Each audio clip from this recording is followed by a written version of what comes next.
Everybody, thank you for your patience for the short delay. You can have your attention now and we'll formally start. So good evening to everybody in the room, especially our member of the public that's here tonight. And the same welcome to everybody that may be watching on the YouTube, be that press or public, with our live screening. In the event of any further issues, I will pause the meeting until such time as we can get back online, but I will make and keep you informed. I would ask everybody at this point, please, to make sure that you've switched off or made silent your phone, please. And I also ask you to respect anybody speaking at the time by remaining silent amongst the ranks, which also helps the speakers. So very much pleased and welcomed you here tonight. So we begin the night with the agenda, which is item 1, public question time.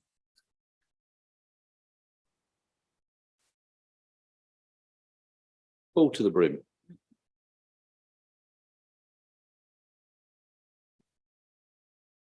Is it the one we thought? Okay. Okay, we have one question in. It's from anonymous resident. If I can, Tracy, and ask you to read the question, please. Yep. Okay. Dear full council, re Ben's Yard and its use as an events showground. I write as a resident of Stuntney and specifically in relation to Ben's Yard. Whilst this is written by myself, I believe from conversations held in the village that similar views are held. I write anonymously because the operators of Ben's Yard are major land and property holders within the village, and therefore it would be inappropriate for my name or the names of other local residents to be placed on public record via this question. My question is thus: Ben's Yard recently opened and it should be congratulated for the quality of its design, the excellent play facility provided and the impressive nature walks created. My question does not therefore relate to these matters, which appear to duly comply with the plans as consulted upon and approved by the council.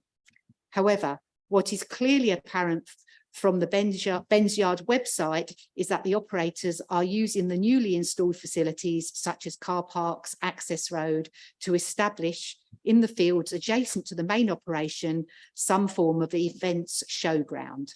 The planning permission for Ben's Yard does not include any such form of events showground. Whilst under planning law, it is accepted that short-term temporary events are permitted without the need for planning permission, such events are limited in law to 28 days in any calendar year. However, Ben's Yard have the following listed. 1, folk festival, 3 days plus up either side. 2, travelling fair and beach comprising 26 large fairground rides and stalls running for 40 days plus set up either side. 3, open air cinema weekends, 3 nights plus set up either side. Therefore, within 3 months of opening, the operators are already planning to run 46 days of public events, attracting hundreds of cars and people each day, plus additional days of delivery vehicles to set up and take down the events. In just 3 months, this is well in excess of the permitted 28 days per year. And the questions are, can the council please confirm, A, that they will urgently discuss these events with the operators, reminding them of their legal limit of 28 days per year. B, that the council is actively monitoring the number of days the operator is temporarily using the land for major events. And C, should the operator continue to proceed with the events, that the council will robustly enforce the law once any permitted development rights have been breached. As the local community, we trust the council, having been given advance warning of these events, does not delay in taking action. Thank you, sent by a concerned local resident. Thank you for reading that, Tracy. And I believe we're going to verbalise an answer from the leader of the council. Thank you, Anna. Thank you very much, Chairman, and thank you to the Stuntney resident for the question. The council's contacted the applicant's planning agent, and we can confirm that the permission does allow for 8 seasonal events each year within the red line of the development limit, and this includes the grass area to the rear of the car park. The summer beach event will be one of those events, as it is likely to be the case for some of the events publicised. Some activity outside the red line does also have the benefit of 28-day permitted development limits, and we would ensure that that's the case. The seasonal events can be in operation beyond the hours limitation on the planning permission, so can take place in the evenings. So far, there is no expected breach of planning control. In addition to this, the premises has been visited by both the licensing manager and senior environmental health officer of commercial to discuss the licensing requirements and the role of the safety advisory group. And I can confirm that no licensing breaches were observed and satisfactory discussions were had regarding their future plans. So we will continue to work with Ben's Yard to ensure that all activities remain lawful from a planning, licensing, food safety and health and safety perspective. Thank you, Chairman. Thank you for that. So that concludes public question time. We're now going to go on to item 2 of the agenda. Apologies for absence. Tracy? Thank you, Chairman. We've had apologies from councillors Trapp, Pitt, Huffer and Bovingdon. Thank you for that. Moving on to item 3, declarations of interest. This is the time when we receive declarations of interest from members for any items on the agenda in accordance with the members' code of conduct. Are there any? Councillor Dupre. Thank you, Chair. I wish to declare an interest in item 7 as a member of Cambridgeshire County Council. Okay, thank you, noted. Councillor Alison Whelan. And the same item 7, as a member of the Cambridgeshire County Council. Okay, thank you. Thank you. Any further? No, okay, we'll move on. Thank you. Item 4 of the minutes of the meeting held on the 25th of May 2023 to confirm as a correct record. Has anybody got any comments on the minutes? I see none, so we will sign those later as a correct record. Oh, do we have to? Okay, so we propose and second for the minutes. So proposed by the leader, seconded by Councillor Brown. Okay, thank you. Chairman's announcements. I'm not going to prolong announcements to say that I have attended a number of civic functions already, including a lovely garden party held by the Lord High Sheriff, and a number of other events are coming up in the diary as well. I would ask you all just to be aware of the protocol of mic use. It's not necessarily just for us in the room, and I'm sure we're all getting used to it, but also with the live stream on YouTube. If you're not speaking in a mic, the mic's not picking it up, they're not hearing it at home. So I thank you for that. With that, there are no other minutes, although I would just ask for the first time only, I don't think we need to do fire instructions tonight, do we? Go on, let's have the fire instructions, then we know where Chairman, we're at. just as we have public attendance, if the fire alarm shows, can you please make your way out of the building via the nearest available exits, which is through here and down the back stairs or through the fire escape here. The fire assembly point is the front car park by the exit barrier, and this building has an auto call out system to the fire services, so there is no need for anybody to call the fire services. And myself and the Democratic Service Officer would sweep the area around the council chamber to make sure that everybody is out of the building. I think that's lovely and clear. Thank you very much, Tracy. Thanks for that. Okay, going to move on to agenda item 6, to receive petitions. And there are none, so they're duly received. Moves us on to item 7, notice of motions under procedure rule 10. We have a motion here on the Greater Cambridgeshire Partnership. Are you actually leaving the room? Okay, thank you. We'll wait for you to leave the room. Show you the respect.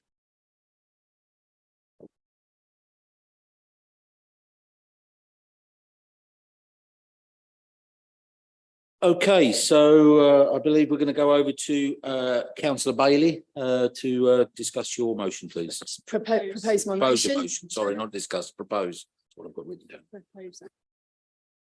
So you proposed the motion and the seconder of the motion is? Yeah, I'll second the motion and reserve my rights. Okay, thank you for the reserve right. So back to you then, Councillor Bailey.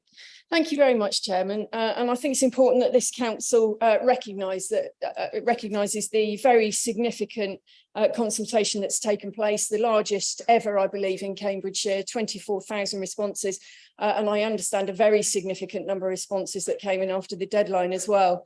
And the results of the consultation, were very, very interesting, pretty clear.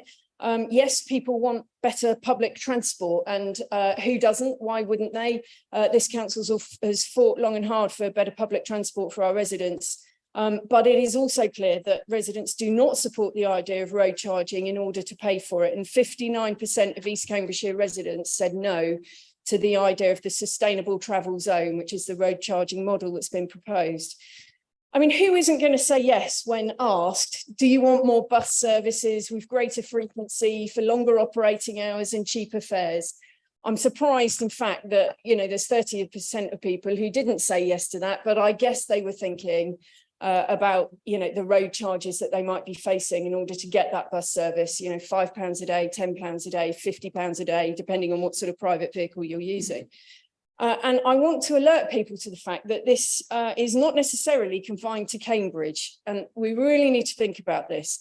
The Combined Authority has been putting forward its proposals for the new local transport plan for Cambridgeshire and Peterborough, and it includes extensive measures, the idea of introducing extensive measures around demand management of vehicle usage. It talks about the potential introduction of area-wide road user charging. So that is potentially anywhere across Cambridgeshire and Peterborough. Cordon-based road user charging, demand management, parking price strategies, 20-minute neighbourhoods. They're all polite euphemisms, all designed to punish motorists out of their vehicles. And the Greater Cambridge Partnership officers fully admit in their paperwork that any changes to the original proposals that have been put forward will result in less income. And that means less bus services, less active travel solutions coming forward because there's less income to pay for them. So an already poor transport offer that everybody, I think, in this chamber is united in saying the transport offer simply isn't good enough for East Cambridgeshire residents. It's only set to get worse because there will be less money to pay for it. And yet the GCP board has tasked officers with developing proposals for the early introduction of a bus and sustainable travel package based on the 50 million of City Deal funding allocated for the purpose. They're literally designing a future bus network that the altered model will not be able to afford. And when they start cutting services because they're unaffordable, where do you think those cuts will come? It will adversely affect the rural areas. There is no public mandate for this. No politician in Cambridgeshire stood on a platform of introducing road charging, literally none. And the verdict is clear. The people have said no. So let's speak with a united voice from East Cambs on behalf of our residents in our district, and let's together ask the Greater Cambridge Partnership, the County Council, the Mayor and the Combined Authority to listen to the people, to end its work on the implementation of road charging and focus on proposals that can gain public support. And if they won't do that, they absolutely must provide detailed cost and feasibility studies for all the permutations of the revised scheme that they do eventually put forward. And I want to understand what the downgraded public transport offer will look like so that people can make an informed decision, because the proposals are only set to get worse. So I ask for support for this motion so we can send a united message from East Cambridgeshire District Council. Thank you, Councillor Bailey. At this point, we have an amendment put forward from Councillor Kane. So if you'd like to propose your amendment. Thank you. And a seconder for your amendment? Yeah, I second and Councillor reserve my right. Thank you very much. Refer you right. Okay. So back to you then, Councillor Kane, for your amendment, please. Thank you. The motion as presented does not sufficiently address the acute need to improve our public transport. We represent everybody, not just those fortunate enough to be affluent enough to afford a car and old enough and well enough to be able to drive it. The additional paragraph in our amendment addresses this omission from the original motion. We can all surely agree that we should note all the responses. As Councillor Bailey said, many people did respond. We should note all the responses, not just the negative responses, which reinforce the administration's pre-existing views. Changes to this council believes that A, we've deleted the part that we think is speculative. All we can say at this point is that it could reduce the funding available to improve public transport, which is what the amendment says. We said we've recommended a new little paragraph B, because we don't think the proposals they consulted on did enough for East Cambs residents. We've said this all along. The amendment adds an explicit statement which is missing from the original motion. And then we've changed what was B and is now C, because it was plain wrong. It said that the GCP had failed to consider or present alternatives. That's not true. It's been working for years on this, including consulting on a workplace parking levy. So the statement in the original motion is incorrect, and I believe that undermines the motion as a whole.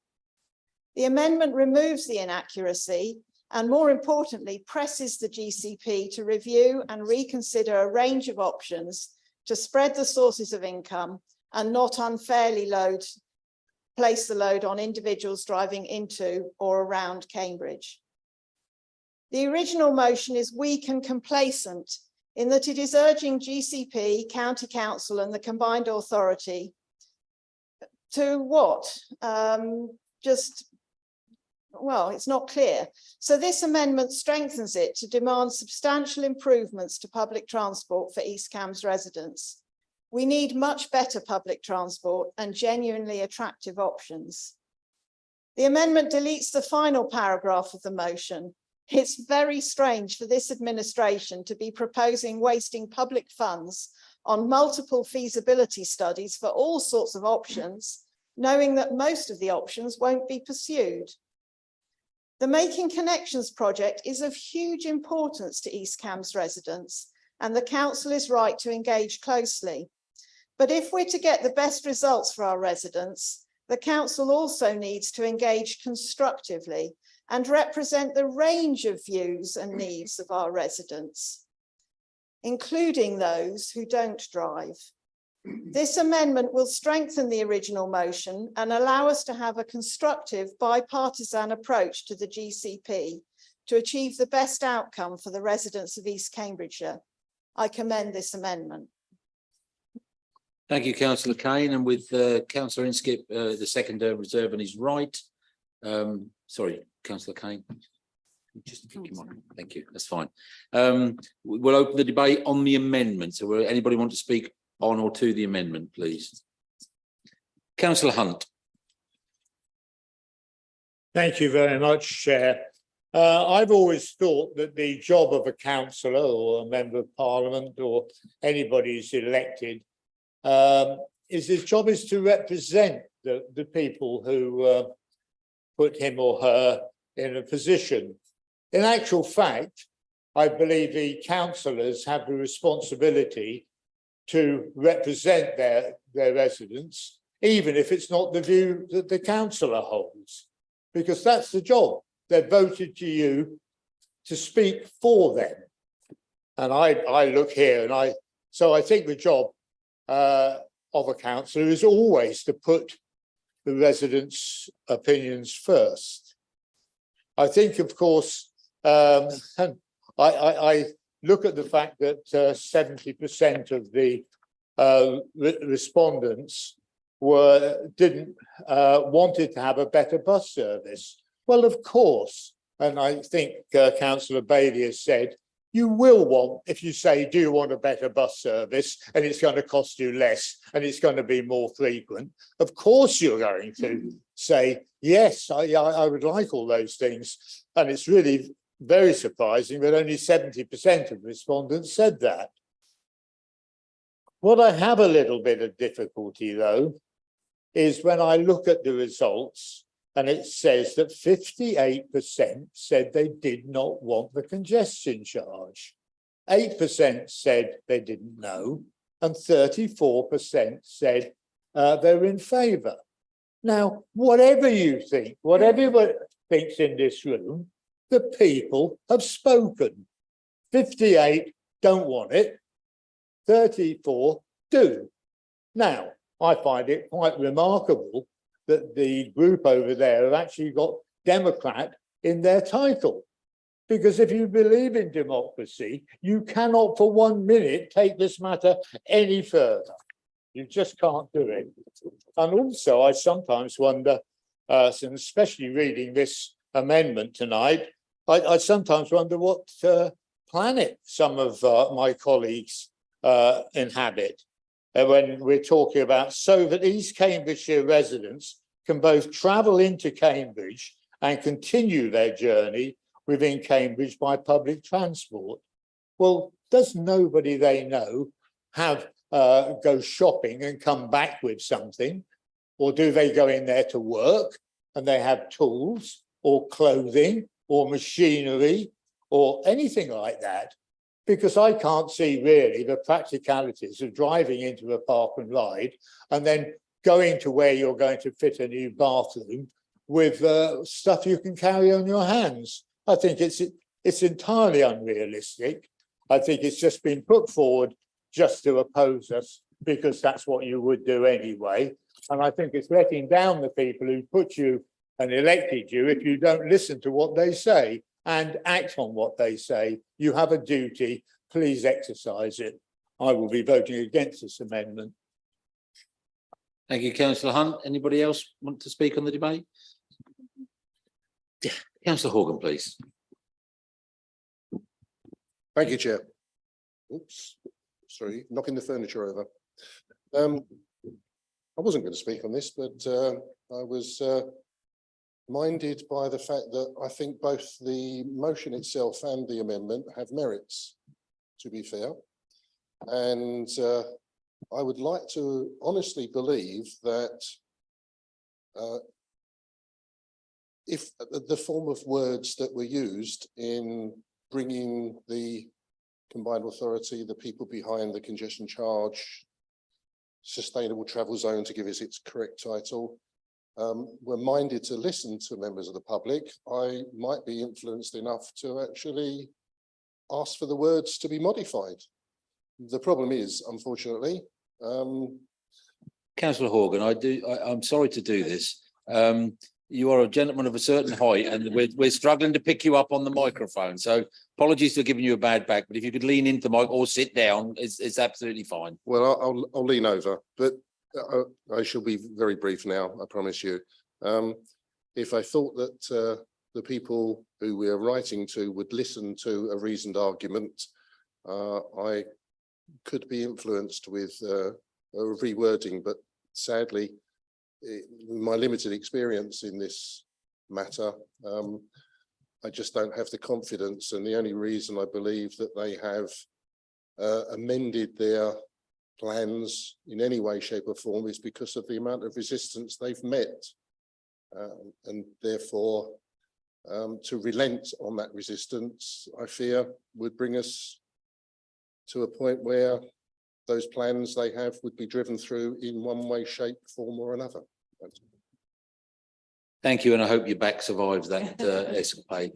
Is there anybody else wanting to speak on this? Councillor Sharp. Thank you, Chair. I'm not as tall as Councillor Horgan, but I'll try and just a few things, not too much to say. I just feel the amendment sort of appears to negate the original motion and talks about reviewing and considering additional revenue generation options to significantly reduce the reliance on road charging. So we're still talking about the possibility of road charging. Councillor Kane touched on spending more money on feasibility studies, but I think one of my biggest concerns or issues with the whole consultation is that I've not seen a properly costed business case. There has not been one. So until I see that and I'm able to understand it, I've got concerns and issues with the proposals. And the last thing really is obviously the consultation had, as I think Councillor Hunt touched on, had very, very leading questions, and I think it didn't really try to get a proper idea of what residents wanted. It basically came up with what there was the desired result. So yes, I have issues with the amendment and with the consultation proposals. Thank you. Just before I come on, I'll come to Councillor Wade. Just a point on the front there. You mentioned that you would feel it negates this. I must point out to everybody that this would have been through our monitoring officer, and they would have made sure that it was a valid amendment to put forward. So I just thought we should say that. Thank you. Councillor Wade. Thank you, Chair. I just wanted to reassure Councillor Hunt that we do inhabit the same planet, and that I in fact don't own a car, and I do make a number of my journeys into and through Cambridge on public transport. I have a number of ways that I would carry my things with me to enable me to do that, but it is certainly the case that people have to transport, take themselves public transport into Cambridge and sometimes on to further destinations such as St Ives, which I had to do recently on the bus. So just to reassure you on that front. Thank you, councillor Wade. I'm not seeing anybody else that's wanting to speak on this, so I will go to councillor Inskip. Is it this right? Isn't it? Yeah, sorry. I'll go to councillor Inskip. Please, as a secretary, you reserve your right to speak. Oops. Thank you, Chair. So back in 15th of November for council meeting last year, I said it was going to be absolutely essential for the GCP, together with the county council and the combined authority, to identify solutions which are fair and equitable. The GCP proposals at the time failed that fair and equity test for East Cambridgeshire residents. And the problems are not ones that the GCP can address themselves. It requires all of those authorities to work together. I also went on to say, whilst they wrestle with that challenge, we should wholeheartedly support their efforts to bring massive improvements to bus services in East Cambridgeshire, and we should be demanding more from the government at the same time to improve public transport in the area. And I stand by both of those statements today. And I was disappointed, having said that in December, I was disappointed to see repeated statements in literature from Conservative candidates, many who sat on that side of the chamber, that repeated the statement that local Lib Dems backed the GCP proposals. That was never true, and that was clear from the debate in December. And I think it was disappointing that they took that approach. And even when we clarified our position, there was no apology. I don't think that is a productive way of taking the debate forward. But I'll park that statement now, because I think we do need to try and work together to try and to get the best outcome for residents in East Cambridgeshire. Now, we have a very poor public transport provision in most of East Cambridgeshire. After decades of services being run down, which can be traced back to bus deregulation in the 1980s. I live in the largest village in my ward, over 4,000 residents. There's just one bus to Cambridge each day, and that's not direct. Any travellers had to change in Tottenham. A few years ago, the bus services to Ely was hourly and would continue to Cambridge. Today, there's just a bus every 2 hours. The last bus back from Ely is at 5:30. No buses on a Sunday, no direct buses other than that one in the morning that goes to Cambridge. And that's not just true of the village I live in, but of many villages. So when Councillor Hunt says those 70% of people are ticking the box, but they're not really interested in buses, maybe that's true if you live in Ely, but not everybody, Councillor Hunt, like you, lives in Ely, but many people in East Cambridgeshire live in the villages that are poorly served, and they don't have the benefits from you necessarily that they have a car to drive. So I absolutely agree, Councillor Hunt, that we should represent all of our residents, not just those who live close to the best public transport links in the district, and not just those who do have the benefit of a car or are able to drive. Now, the GCP were proposing significant improvements. So again, if I look at my village, they were talking about an hourly service that continues into the evening, linking to Ely Station, Ely railway station, something that doesn't happen today. You have to walk 1,100 metres once you've got the bus into Ely, and also looking at direct service to Cambridge. Now, that would have undoubtedly benefited residents without access to a car, but also those residents who wanted an alternative to driving into Ely and Cambridge. But as we said in December, the GCP public transport proposals didn't go far enough for East Cambridgeshire residents. And the amendment we proposed at the time went into the detail on those shortcomings and identified further improvements that we wanted to lobby the GCP to introduce. The motion today effectively rejects the need for that step change in public transport. It sends the message that we're happy in the short term with multiple small improvements. Now, I'm not comfortable knowing that those residents, for example, in my village who don't have that decent public transport, I'm not comfortable with that approach.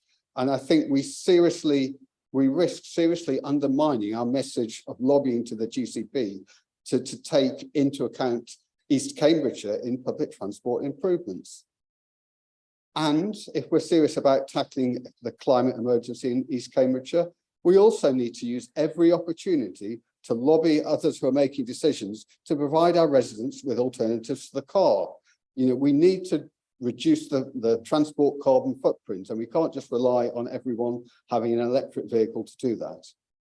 Now, moving forward onto funding, the motion, as has already been stated, isn't correct to state that the GCP has failed to consider. Councillor Inskip, I'm sorry, you are getting close on time. Thank you. Yeah. Alternatives. We've heard that from Councillor Kane, but we do need them to revisit what they're doing, because we can't put all of that reliance on road charging on our residents. We need to look at a range of funding options if we are going to have improved public transport. So that's why this amendment seeks to improve the motion in that respect, and that's why I'm happy to second it. I would appeal to all councillors to support it, because we should be looking at the best outcome for all of our residents. Thank you, Councillor Inskip. Thank you. With that, then the proposer of the original amendment has the right of reply. So I will now go to Councillor Bailey, and I apologise. I can see what's happening here behind your laptop. The mic. Thank you. It's this common thing. I do the same. Thank you, Councillor Bailey. Yeah, thank you very much. Just want to address a couple of things that have been said. There was talk about, Councillor Kane said that the words could reduce public funding available have been used, but I have read the GCP board documents very, very carefully, and GCP officers are very, very clear that the changes that have been discussed, the potential changes which that are being looked at, which are around the hours of chargeable hours of the sustainable travel zone, the possibility of bringing in free days for residents, and increasing the amount and type of exemptions. It is very clear from GCP board papers that officers are clear that that will reduce the income that is. Yeah, I have got a point of order, actually. Excuse me. I thought that Councillor Inskip reserved his right to speak, so then we went for a vote straight after. No, I'm sorry, you're wrong. It's not a point of order. The proposer of the original motion has the right to respond to the amendment. That's what's going on now. Okay. Thank you. You can continue, Councillor Bailey. Thank you very much. Yeah, so the GCP officers have been very clear that there will be a reduction in income in their model, which will result in less of a transport offer, less bus services, basically. And I can take an educated bet as to which areas that will affect the most. It's not true. So Councillor Kane said that, was criticising me for saying that no alternatives are being put forward, but the option that is being presented to the GCP board, the only other option is not to proceed. That's not an alternative to looking at differences and changes to road charging and raising money for the scheme.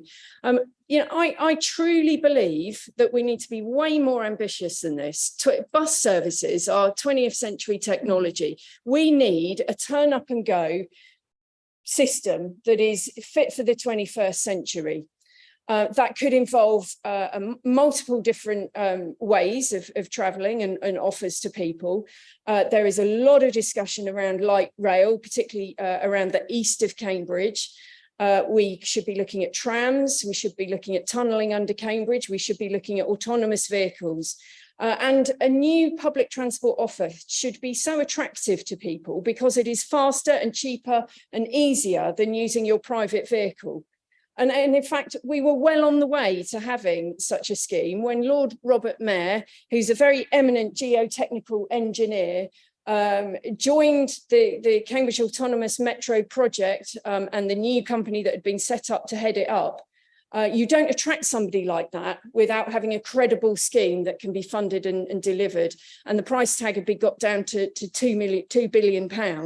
I remind everybody that the GCP has been given 400 million by the government to sort out some of these problems.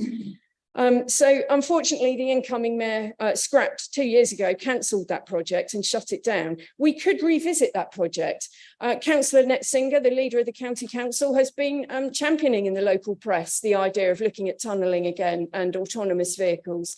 And I really support her in that. I think we could come together and offer a much more ambitious alternative solution that can be funded and delivered, that is so attractive that people don't want to use their private vehicles. And instead of punishing people for being in their private vehicles, and those that still do need to use their private vehicles can do so without being penalised for it. But the majority will want to use the new public transport system because it is better, cheaper, quicker, faster, easier. And of course, we're doing our bit here to continue to focus on what we can do to make sure that people aren't having to use private vehicles. We work really hard to deliver high quality jobs locally, local jobs for local people, like on the Lancaster Way Business Park, where we've opened up, planning policy has enabled expansion of the business park and the upgrading of the 2 roundabouts there. And we can do an awful lot to, we've put forward our bus prospectus. We're working very hard cross-party on our cycling and walking priority routes and getting the feasibility study so that we can try and get some of those routes delivered. And help people to get around our own district more readily. And it was this council that supported the reopening of Surham Railway Station in the early days. People said we were mad, but it's been done. It's working. It's being used brilliantly. People aren't parking in the car park generally there because they're able to walk and cycle to the railway station. We've got to make that better. We've got to get more hourly services, and we've got to get more. We've got to get direct services to Cambridge. There's a lot more that can be done on rail. So there's a whole host of massive solutions, and there's a whole host of little solutions that can come forward if we come together and work on it together. Thank you, Councillor Bailey. I let that run over slightly on the red light because of the interruption. So that just so that all members are clear on. That will now move us to the vote on the amendment. So we will just do it on a show of hands, please. So we're going to all those in favour of the amendment. All those against the amendment?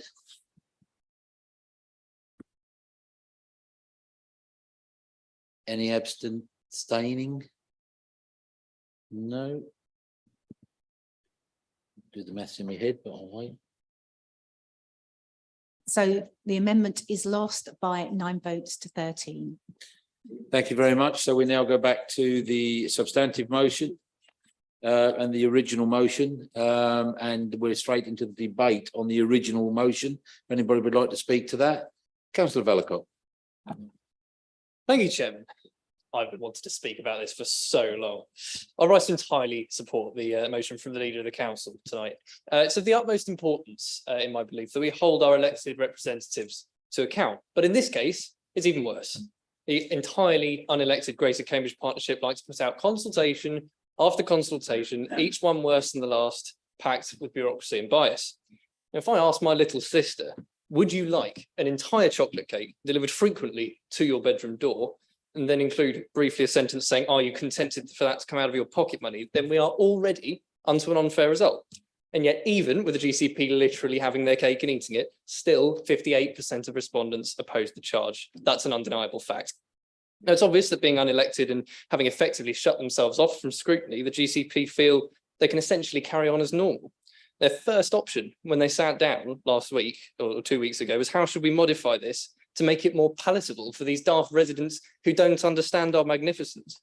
I can feel members wanting to say that this was always going to happen, and it was a consultation, not a referendum, but I shan't bother to point out who on the county council voted holding against a referendum, against holding a referendum, and nor who still refuses to rule out road charging as a concept. When I go home tonight, Chairman, I'm going to take my cat into the garden, and I'm going to train it to push water up a hill, and I will make significantly more progress than trying to elicit the Liberal Democrats' position on road charging. But I note the amendment does water down the council's position from this motion, so perhaps that answers the question after all. We all know that public transport in this county needs much improvement, but I've long advocated for improvements to the Park and Ride service. As Councillor Bailey said, a more futuristic bus service business model, a train station now underway in Cambridge South, more frequent train services stopping in my patch and so improved cycling infrastructure, which we're pleased to be supporting, and so much more. And these are the steps which will help solve the problems the GCP are currently overcompensating for. But a road charge is not the answer at all. Young families, small businesses, those on low incomes will be paying thousands a year, and for what? A colossal deficit. And if further amendments come in, an even higher cost of implementation with lower income. It will bankrupt both the public and private finances of our county. And frankly, if financial common sense was petrol, the GCP would struggle to ride a moped around a Cheerio, and they'd still have to pay £5 to try. It will either drive people away from the city or into serious hardship, while those who can afford it will barely bat an eyelid. That's fine for them, but that's not the point. It has to be fine, at least for the majority. Yet more money would be stolen from the pockets of our county's hardest workers without their consent and without even being listened to. So I will proudly vote in favour of this motion, and I would suggest that anyone who doesn't is cheating not just their residents, but Cambridge's freedom and democracy itself. Thank you, Councillor Vellacott. We have Councillor Goodall.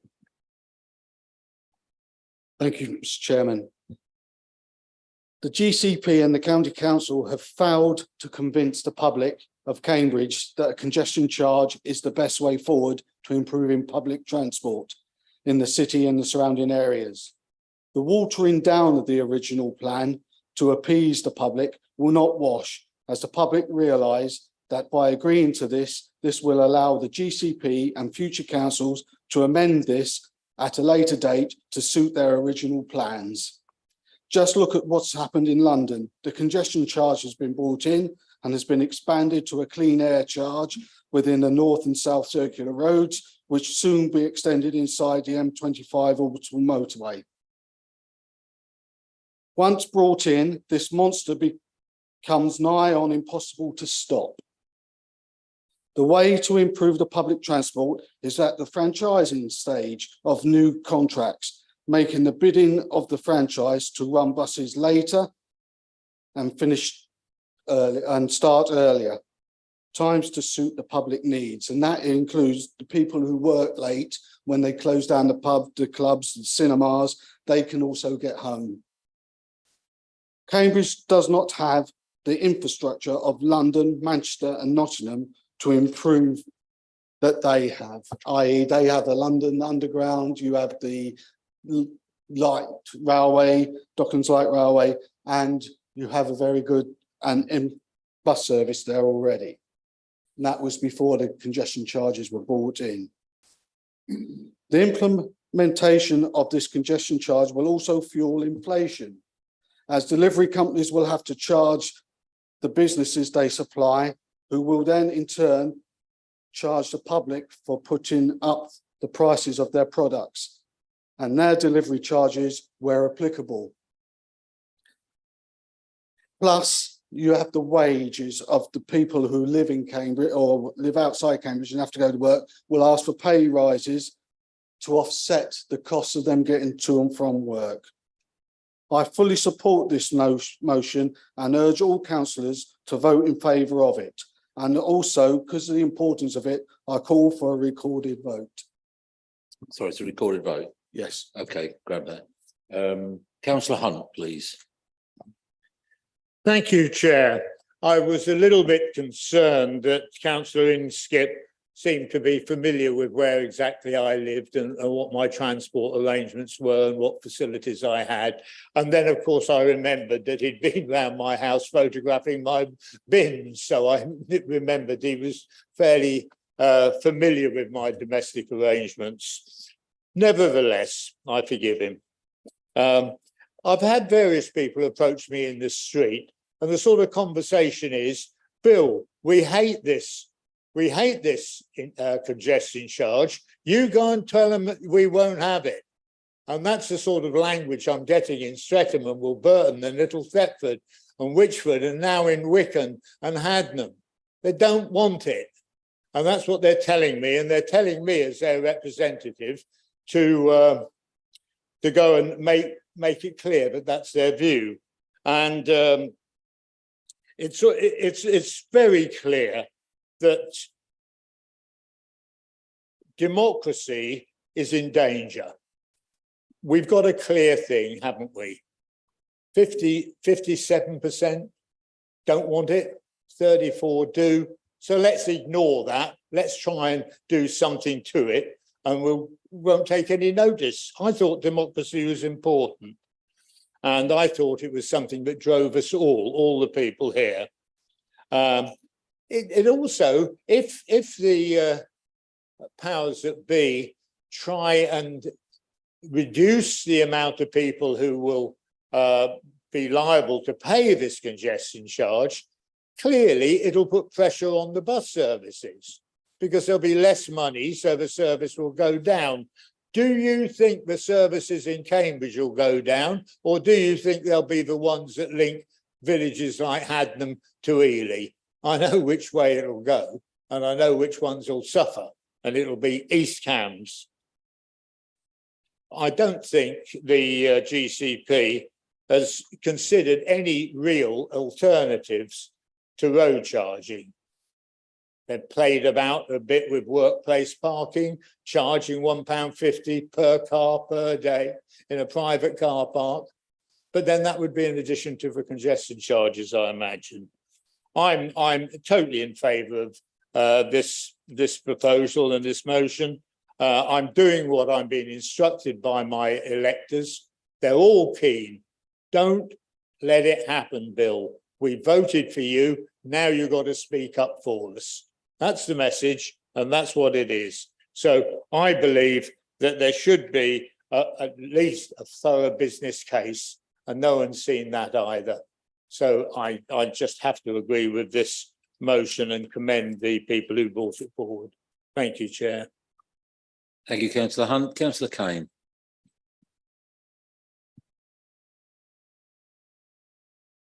Thank you, Chair. This motion is unambitious for our residents. It concentrates almost exclusively on those residents who are able to drive, ignoring the young and the old who largely supported the Making Connections proposals. We should be aiming to represent everyone in East Cambridgeshire, not only those who are able to drive. And I'm shocked at the high-handed dismissal of the 70% who want better public transport. We've heard from the other side that apparently they're just pie in the sky. 70% want better public transport, and I think they're right, and we need to find a way to deliver it.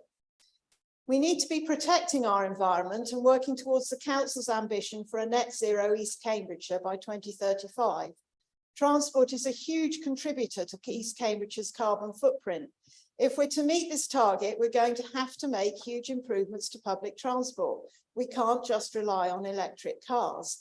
And I was utterly shocked to hear Councillor Bailey say that 20-minute neighbourhoods were designed to force people out of their cars. No, they're not. They're designed to ensure that people have all the facilities they're likely to need day to day within walking distance. If they choose to use their cars or they choose to go elsewhere, that's entirely up to them. The point is, at the moment, most people don't have that choice because they don't have those facilities within walking distance. During lockdown, people had less reason to drive, and our villages became quieter, safer. People actually could enjoy sitting in their gardens. The country roads became footpaths, cycleways and bridleways, rather than those users having to be constantly aware of traffic and frequently jumping into the verge. It allowed people to see what improvements there would be with fewer car journeys. But of course, for normal life, we do need to travel to visit friends, get to shops, GPs, dentists, and above all, to work and education. With the dire state of public transport, that means taking the car for most of us, or restricting our choices to those places and times when there is public transport. For example, my residents can't get a bus to Ely Cathedral on a Sunday. The young people in my area have to make sixth form choices based on transport availability rather than the best college for their ambitions. I still remember being shocked when I went to my son's evening on how to choose your sixth form. They started with, think about the transport to get there and the costs. Not what are your ambitions, what's the best college for you? Think about the transport because, by the way, for many of the colleges, it isn't there. And then I had people contacting me because they feared losing their jobs when Stagecoach axed the bus routes. This needs to be addressed, but this motion hardly touches on that, calling only for multiple small improvements and larger projects. We tried to strengthen the motion with our amendments so that we could engage with the GCP in a bipartisan, constructive way and get better public transport for our residents. That amendment was rejected, and I cannot support this motion as it stands. Thank you, councillor Kane. Councillor Wilson. Thank you, Chair. I wasn't really going to speak today because but the thing that annoys me very much is the extremist view that people take. We object to congestion charges because, and naturally people support the bus. You know, this proposal that was originally put was an extreme proposal. £5 for moving the car within a few streets in Cambridge. That was not very sensible. And also, do we need buses that go on till 1 o'clock in the morning? You don't necessarily need that. So it isn't necessarily true that by reducing the bus congestion charge to say £1 or not every day, obviously that will reduce the amount of congestion charge income. Everybody can see that. That's just common sense. And you could also at the same time say, well, it will pay for not having buses at 1 o'clock in the morning, which nobody will be on. So that would be perfectly reasonable. What we want the people to do is to think about it and to look at other alternative things, just as we were suggesting. There's plenty of other ways. Car parking, for example, is extremely expensive in Cambridge, but not if you have a firm that provides free car parks for employees. That perhaps if we want to stop car parking, we want to stop cars coming into Cambridge unnecessarily, free car parking for people who are well paid, working for a technological thing. Why not make the firms, some of them are very rich firms, pay for the privilege of providing their employees with this great benefit? So there's lots of alternatives, and what we would prefer is that people look at alternatives. It's not black and white, and the idea that where people are against the congestion charge, yes, they're against the congestion charge that was being proposed, and that is a perfectly reasonable position to take.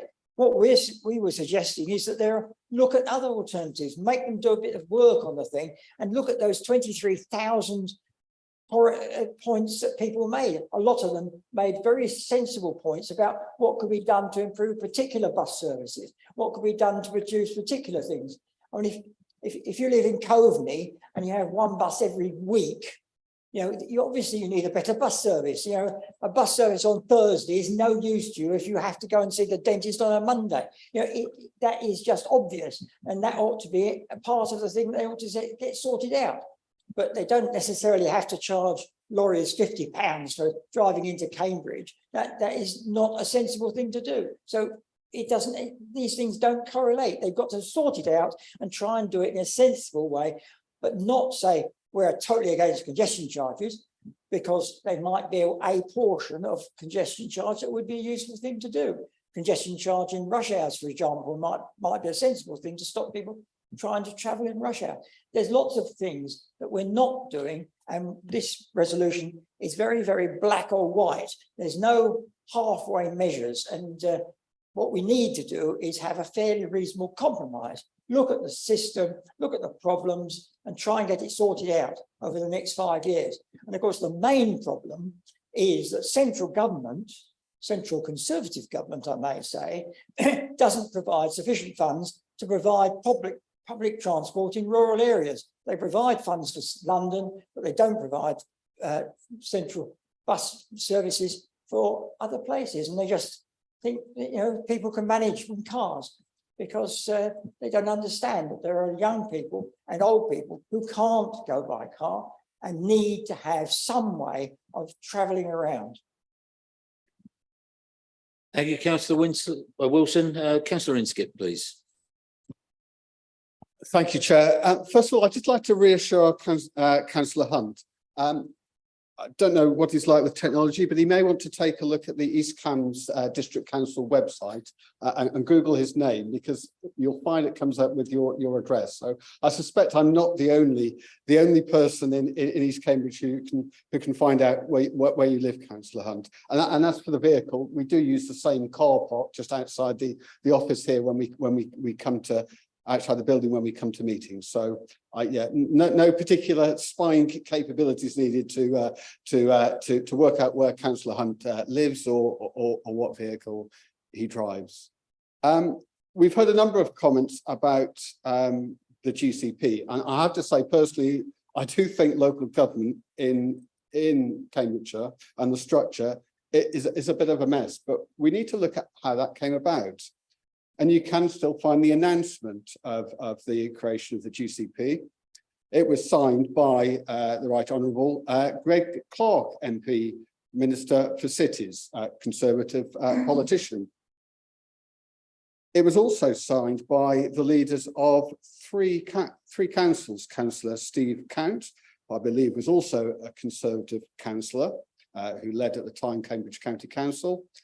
It was signed by Councillor Ray Manning, who also, I believe, is a Conservative, who was the leader of South Cambridgeshire District Council.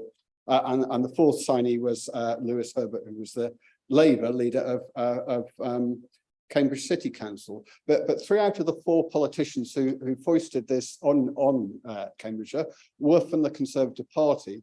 And you know, I think we ought to hear a little bit from the Conservatives as to how that happened. Similarly, Councillor Goodall was concerned about the, in particular, in his comments about road charging in London, in particular the large area that's covered by the ultra low emission zone. That, of course, was introduced in 2013. It was a Conservative Party initiative. It was introduced by the then Mayor of London, one Boris Johnson, who I think we know he's still. Is he? I'm not sure if he is still a Conservative politician or not, but he's still trying to cling on. Although I suspect now he's having resigned, he's probably more busy earning money from newspaper columns.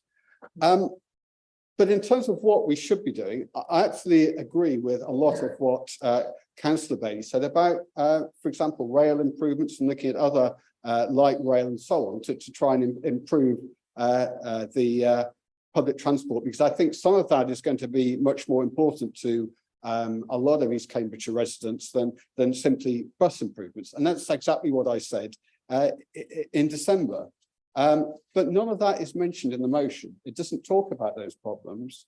You know, maybe we forget, but you know, it seems to be every time we have an election, we see just before the election, Conservative politicians standing on railway lines talking about the Ely area capacity enhancement.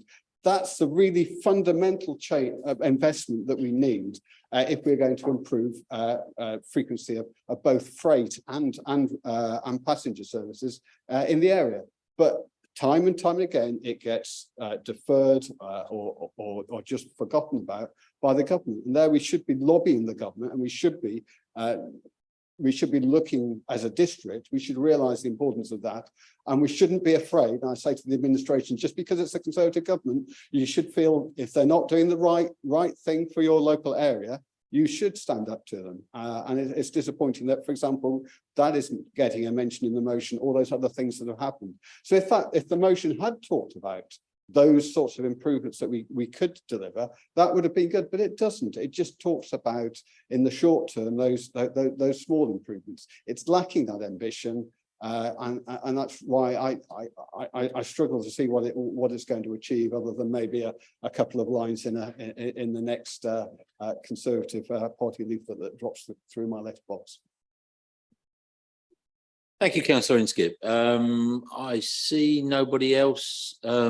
Oh, sorry, Councillor Holtzman. We're going to just drop, before you start, Councillor Holtzman, we're just going to drop the air conditioning down a bit. I think there's a couple of people getting a bit chilly. A couple of people looking very cold.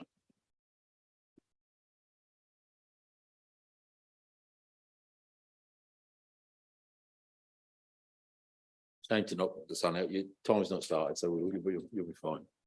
Okay, over to you then. Thank you, Chair. Similar to Councillor Horgan, I have sympathies for views expressed on both sides of this chamber.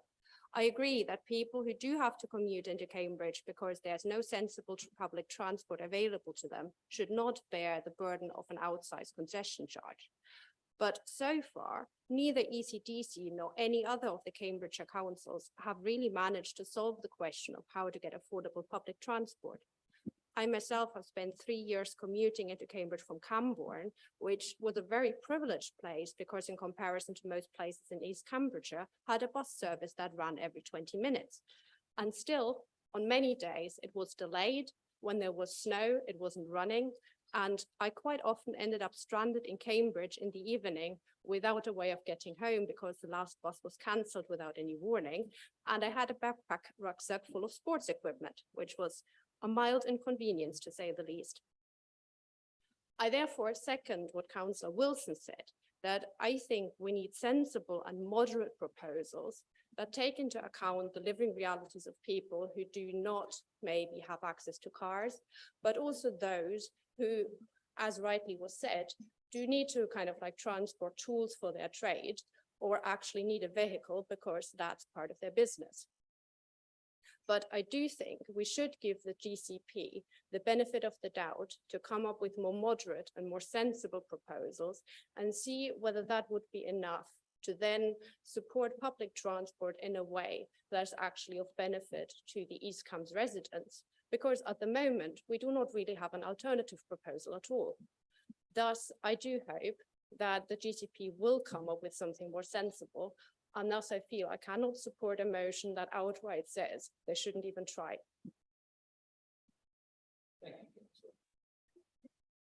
Anybody else wishing to speak on the matter? In which case, not seeing anybody, I'm going to go back to the second of the original proposal, which is Councillor Sharp. Thank you, Chair. Yes, it's been an interesting debate, and the motion sets out to highlight some of the issues to address within Cambridgeshire around public transport. The consultation sought a rubber stamp for a preferred outcome without getting the true views from residents, but totally unacceptable from a public funded body to do it that way. We're playing catch up on public transport, and I hear what some of the members opposite and have said about it, because we've had a complete vacuum for over 2 years due to the incoming Labour mayor, despite coming in shouting buses, buses, buses. We've had no buses, no buses, no buses, which nearly became reality last September in parts of the county. The current mayor has the belief that buses solve all the problems. Yes, they're very important, but but it doesn't. As Councillor Bailey has said, there are many other options such as CAM, rail, light rail. It's very interesting hearing at county some members now talking, oh, CAM, well, that wasn't such a bad idea, was it? And it was just, sadly, it was just binned without any consideration, and that was very sad. And I think if you're looking at the GCP, I think you only need to look at the Camborne to Cambridge busway proposal, which has been voted through without looking that there is now East West Rail proposal, which is going to run very close to that line. So I don't think they're listening to valid proposals. And it has been touched on, we need, I've not seen a viable, properly costed business plan to support the GCP's proposals. And until I see that, I can't properly consider their proposal. I've still got issues with it because it's not a valid document in my opinion. And as Councillor Bailey touches on, changes in hours and 3 days for residents are some of the comments coming out of the GCP. I'm sure there are many others. I mean, it was touched on that it's not ambitious enough. Paragraph D of the motion asks that the GCP works with the combined authority. And that's where I think part of the problem we have. We need some joined up thinking between the GCP and the combined authority. Councillor Wilson mentions the extreme proposals of £5 a day and buses until, and I'm using your words, extreme, until 1 AM. A cynic would say that the extreme proposals were there so that they come up with a softer proposal, and then people will be able to say, oh, they've listened to us. That wasn't too bad. That's not too bad now, is it? Certainly a cynic might say that. That way of consultation is wrong. We've got to be honest with members of the public and residents from the start. These are what the proposals are, rather than putting in an extreme case. And I agree with the comments of Councillor Inskip in terms of need for more other types of transport. I was at the Rail Summit last Friday at Cambridge North Station, and there was lots of influential people there. And the Ely area enhancement in scheme got a lot of discussion, and certainly I think there's going to be a lot of people come out of that meeting who are much more influential than I am in terms of getting government to do things. We'll start lobbying for Ely area enhancement, because I think if you look at those of you who saw 3 or 4 weeks ago, there was a photograph in the press of the world's largest container ship, 24,000 containers that docked at Felixstowe. That is the thing that we need to do with the Ely area enhancement, is to get those 24,000 containers become 24,000 trucks on the A14. So that's not acceptable. But in summing up, I support the motion, but we need to be continually lobbying to get the voice of the residents heard and get a proper solution for transport in the whole of the county. Thank you. Thank you, Councillor Sharp. We'll go back now to the proposer of the motion, which is Councillor Bailey. Thank you very much. It has been an interesting discussion, and thank you everybody for everyone's views on it. Councillor Wilson, it's not actually correct to say that government hasn't been funding bus services. There's never been such a massive investment into bus services. Of course, GCP itself's had 400 million quid, which it can spend on infrastructure to support bus services. CPCA's had 200 million pounds, or is getting 200 million pounds over its lifespan. But more importantly, mayoral combined authorities have had billions apart from ours, and unfortunately that's been a failure. But there's been many millions of pounds given out to local authorities to deliver better bus services. Our BSIP failed in Cambridgeshire, unfortunately, but hopefully we can do better this time round. I want to remind everybody, so there were, I think, just over 1,000 responses from East Camden residents to the GCP consultation, and even given that 59% of them didn't want the road charge. In the run-up to the May elections, we carried out extensive surveys across East Cambridgeshire of residents in our district. We had something over four times the number of responses to our surveys than the GCP. And I can tell everybody that in our surveys, 89% of people were against the charge. So we are here representing their voices. But if you don't want to listen to us and you don't want to listen to them, perhaps members opposite will take some time, and colleagues, to listen to other organisations, businesses, charities that took the time to respond to the consultation. And I've just picked out a few of the responses of what they said. Age UK said that their businesses and shops will suffer. Charges could add up to a significant proportion of weekly incomes, and it will place a massive burden on staff and volunteers. Arthur Rank Hospice, emergency response volunteers, leisure providers said catastrophic effect on health of our communities, severe impact on ability to provide services, children missing out on life skills. The Salvation Army, Cambridgeshire and Peterborough Integrated Care Board, the NHS, patients may not access the healthcare they need, exacerbating their health conditions. There will be an impact on recruitment and retention of staff and an impact on carers. The Chief Executive of Addenbrooke's has said it's a real barrier to recruit and retain staff. That will give them, it will be an impact on the ability to deliver high quality care. Increasing costs will be passed on to them by their suppliers. Less public funding for care, therefore. Costs for the heavy goods vehicles will result in significant additional costs for the hospital. The biomedical campus responded in, again, very concerned. Cambridge University, the disabled staff network there, talked about it being an effective pay cut of £1,200 per year and reminded everybody about the huge numbers of people that aren't eligible for a blue badge being much larger than people are aware of. The University of the Third Age, saying 34 of their members had told them they'd cancel or reduce their membership involvement, and it would negatively impact their ability to get to classes. Papworth Hospital surveyed their 484 staff. 85% of them said that the charge would make them look for work elsewhere. That's pretty extreme. They describe it as being terminal for their already stretched workforce. The fire service are concerned about the impact on operational and emergency service staff, the National Farmers Union, negative impact on farmers, horticulturalists, industry researchers, their suppliers and their service providers. Caring Together said that they wouldn't be able to continue providing home care. They would have to stop. John Lewis, 80% of their turnover at the store is car-based, and it cannot be replicated with non-car-based modes of transport. It would make their click and collect service unviable.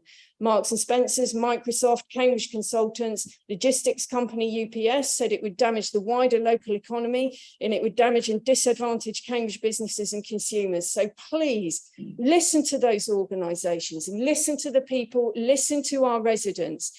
If you vote against this motion, you are effectively voting towards a support of inflicting additional costs and pain onto the people and businesses of Cambridgeshire in the middle of a cost of living crisis. The people have told us they don't agree with this. A vote against this motion is a vote in support of road charging. The amendment earlier clearly showed that the Liberal Democrat amendment showed that they are prepared to accept road charging, even though the people and businesses have told us that that is not what they want to see. This is democracy. Please don't be on the wrong side of this argument. We're here to represent residents, and residents have said no. And if you're thinking against voting against this motion, please listen. Please respect the people, the charities, the healthcare providers, the businesses and the organisations that have told us Sum what up, this will please, do. Councillor tonight. Bailey. I've finished. Thank you, Chairman. Thank you. Apologise. That brings the end of the debate. We had a request for a recorded vote, so I'm going to pass over for the recorded vote, please. Sorry, just to explain, your name will be called and the vote will be recorded and it will be minuted accordingly. Thank you, Chairman. When I say your name, if you could tell me if you're voting for, against or abstaining on the motion. Councillor Akinwale. Abstain. Thank you. Councillor Ambrose Smith. For. Thank you. Councillor Bailey. For. Thank you. Councillor Brown. For. Thank you. Councillor Kane. Again, abstain. Councillor Colbert. Abstain. Thank you. Councillor Edwards. Thank you. Councillor Goldsack. Thank you. Councillor Goodell. For. Thank you. Councillor Holtzman. Abstain. Thank you. Councillor Horgan. For. Thank you. Councillor Hunt. For. Thank you. Councillor Inskip. Abstain. Thank you. Councillor Lay. For. Thank you. Councillor Miller. For. Thank you. Councillor Pettit. For. Thank you. Councillor Sharp. For. Thank you. Councillor Shepherd. Abstain. Thank you. Councillor Vellacott. For. Thank you. Councillor Wade. Abstain. Thank you. Councillor Whelan. Abstain. Thank you. And Councillor Wilson. Abstain. Thank you.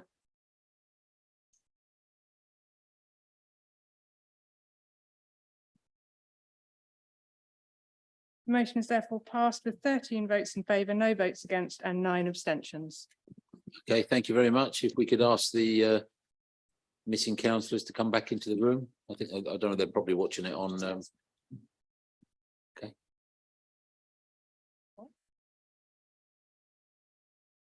Thank you.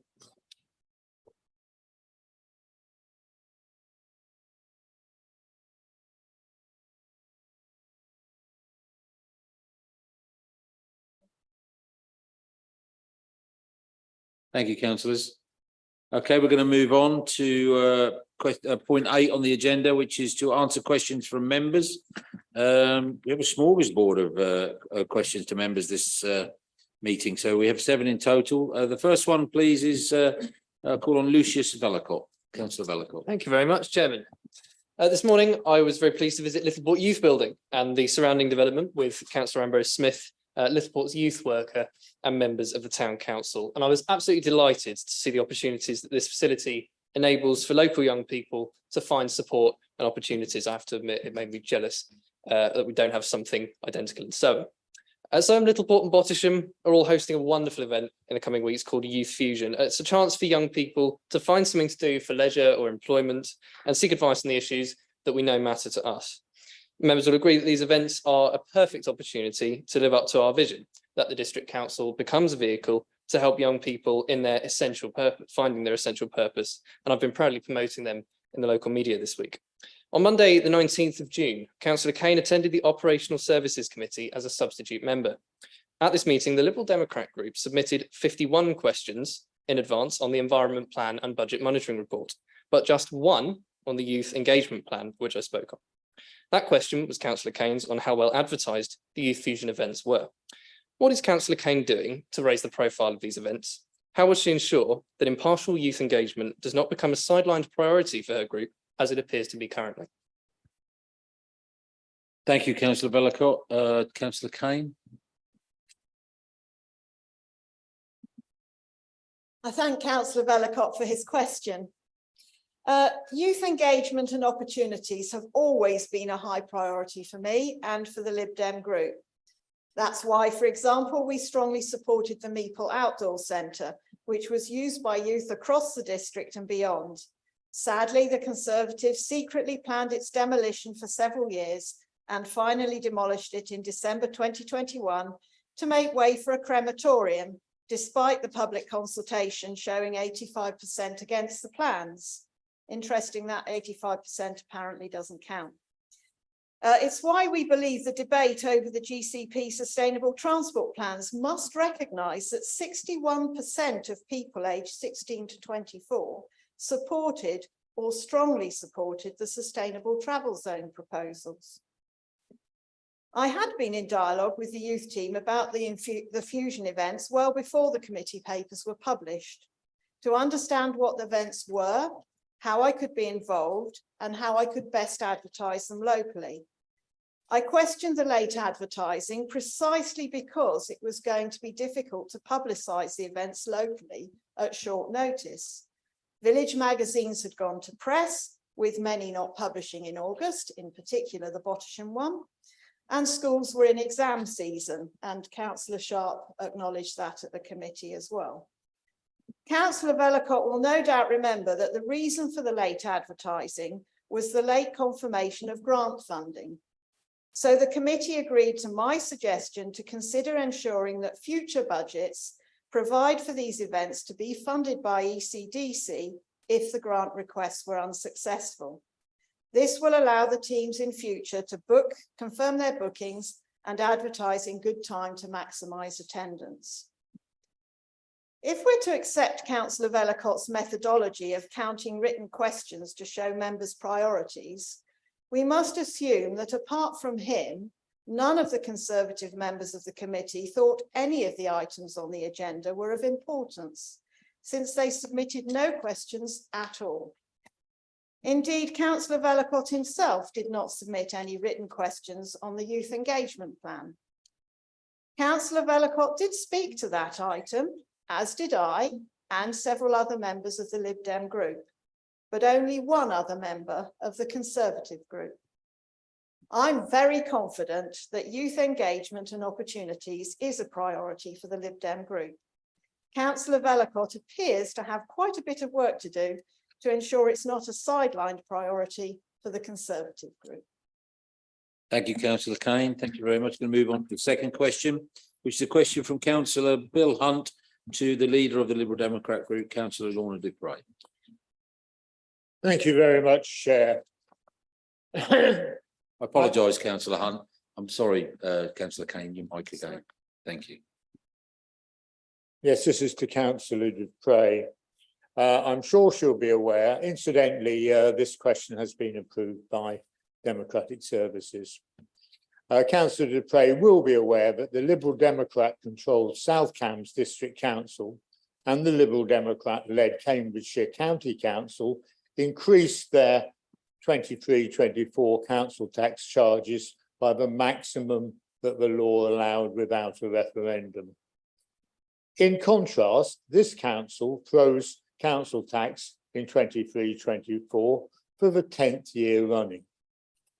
Liberal Democrat-run South Cambs District Council has also reduced the working hours of staff by 20% through the introduction of a 4-day working week for all staff with no reduction in staff salaries.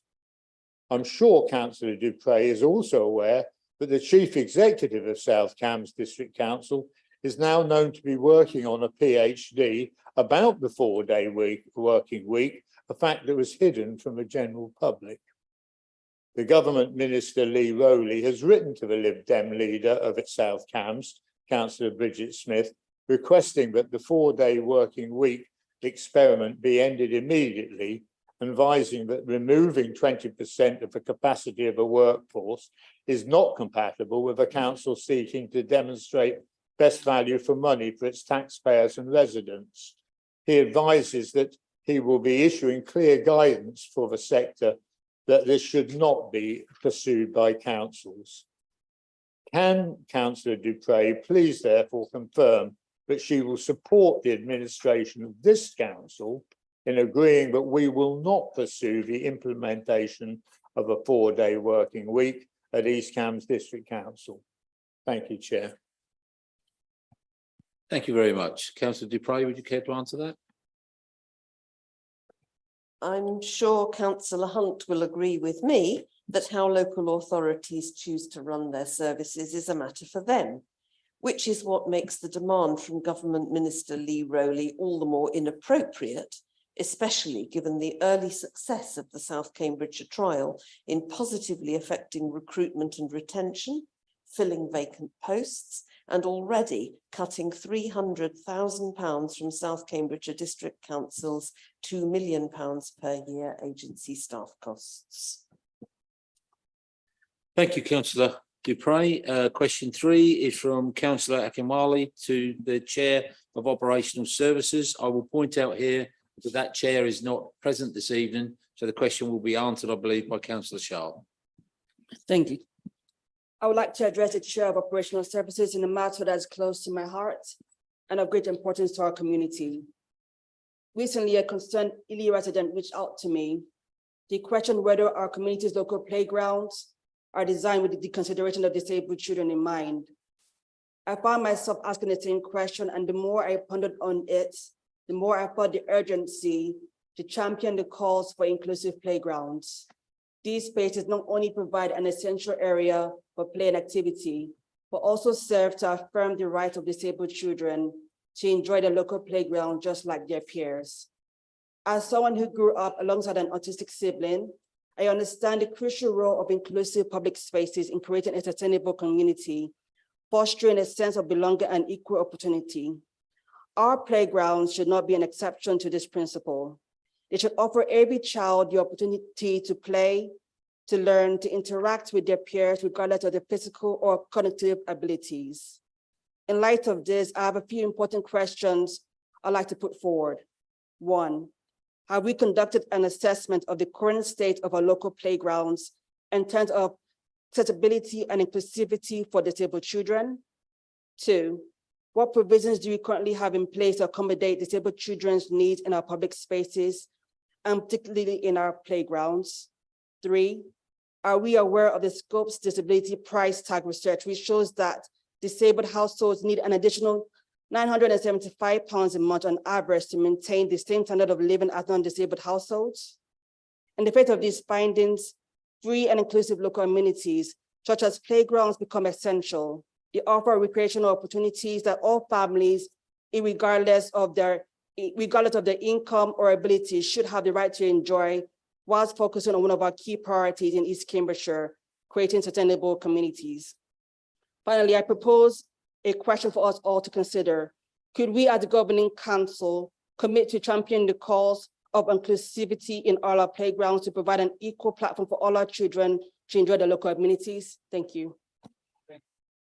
Thank you, Councillor Akinwale. I will call on Councillor Sharp to respond, please. Thank you, Chair. And thank you to Councillor Akinwale for the question. As I understand it, East Cambs is responsible for 25 play areas. But obviously there are a lot more that are managed by parish councils, and I don't have that number. The council, as I say, is responsible for a number of playgrounds across the district, the majority of which have been adopted from developers. We continue to work with developers, encouraging them to consider inclusive play equipment as part of the play space and landscape designs.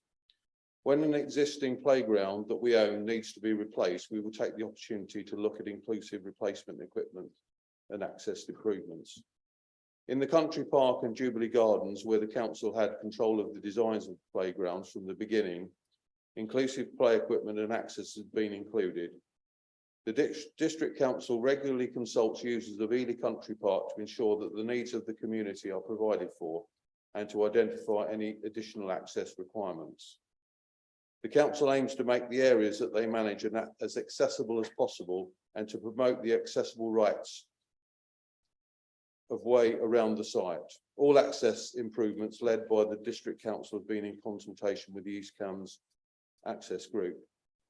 With regard to Scope's disability price tag research, thank you for the highlighting the important research. The council's housing and community advice team are able to offer advice and support to disabled people and their households. As the chairman said, I'm answering this on behalf of Councillor Huffer, who's sadly not here. But I understand from members of the planning committee over the last few years that on every occasion where there's been an application involved in play provision, Councillor Huffer has advocated that the provision should be inclusive for children with disabilities.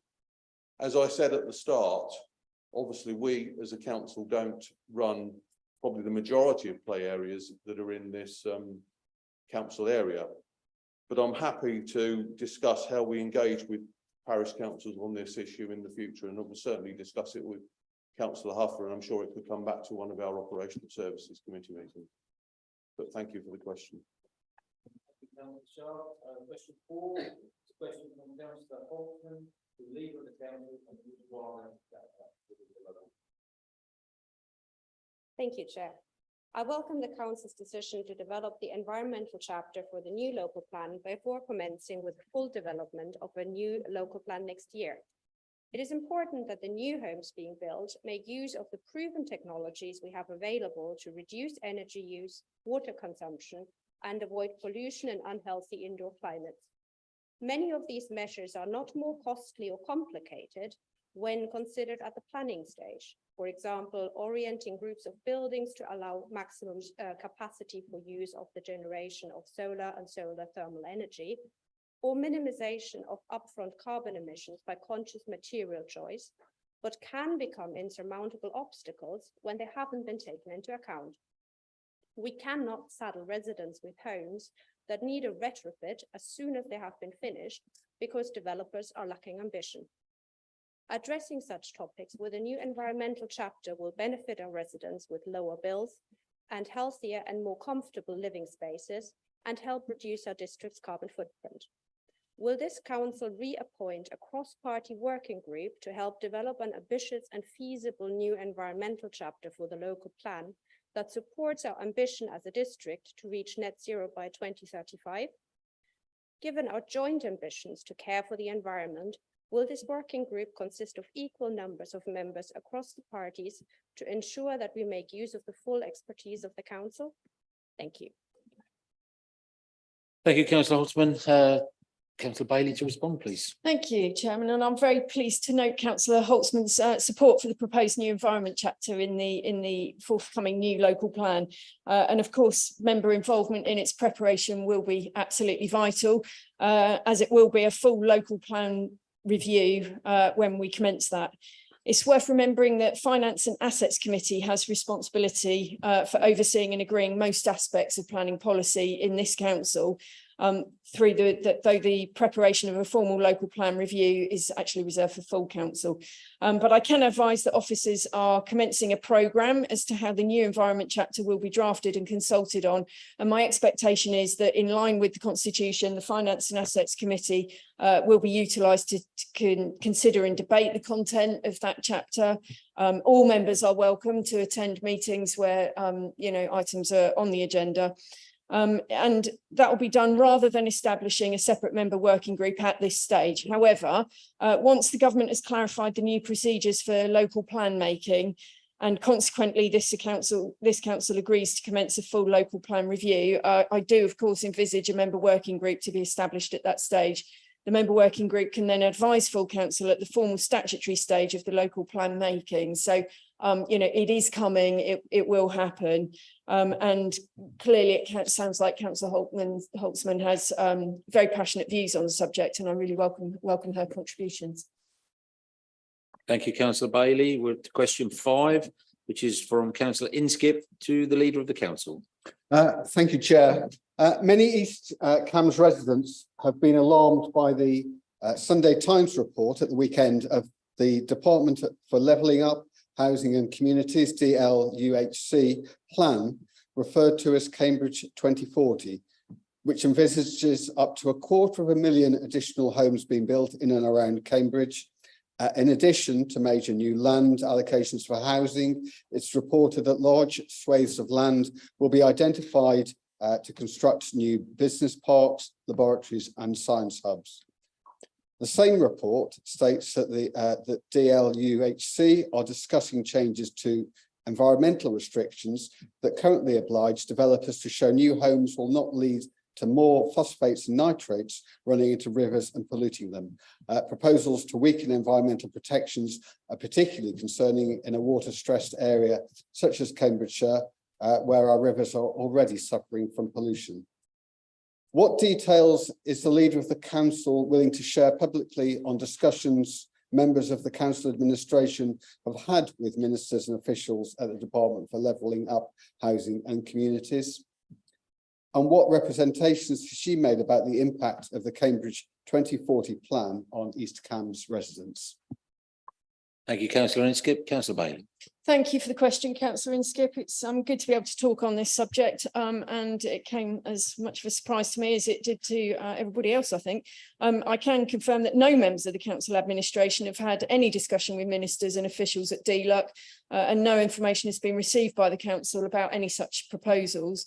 I suspect, though, that if the focus on Greater Cambridge may well have been fueled by the greatest proponent of growth in Greater Cambridge, which is none other than the Lib Dem leader of South Cambs District Council, Councillor Bridget Smith, who's been busy promoting and actively engaged in the Oxcam ARC project, which itself has plans for 1 million new homes.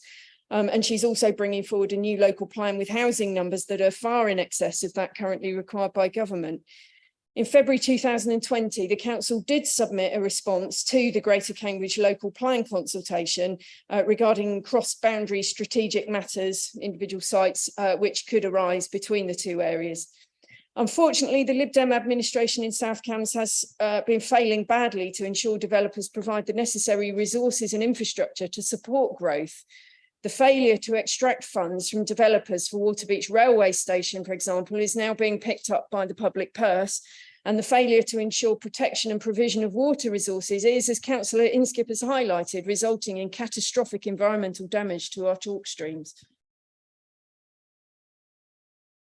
Thank you, Councillor Bailey. Going to move on to question 6, which is from Councillor Kane to Councillor Sharp. Thank you, Chair. At Operational Services Committee on the 19th of June, Councillor Sharp, Vice Chairman of the committee, stated that he had heard that last week it was too hot for solar panels to generate electricity.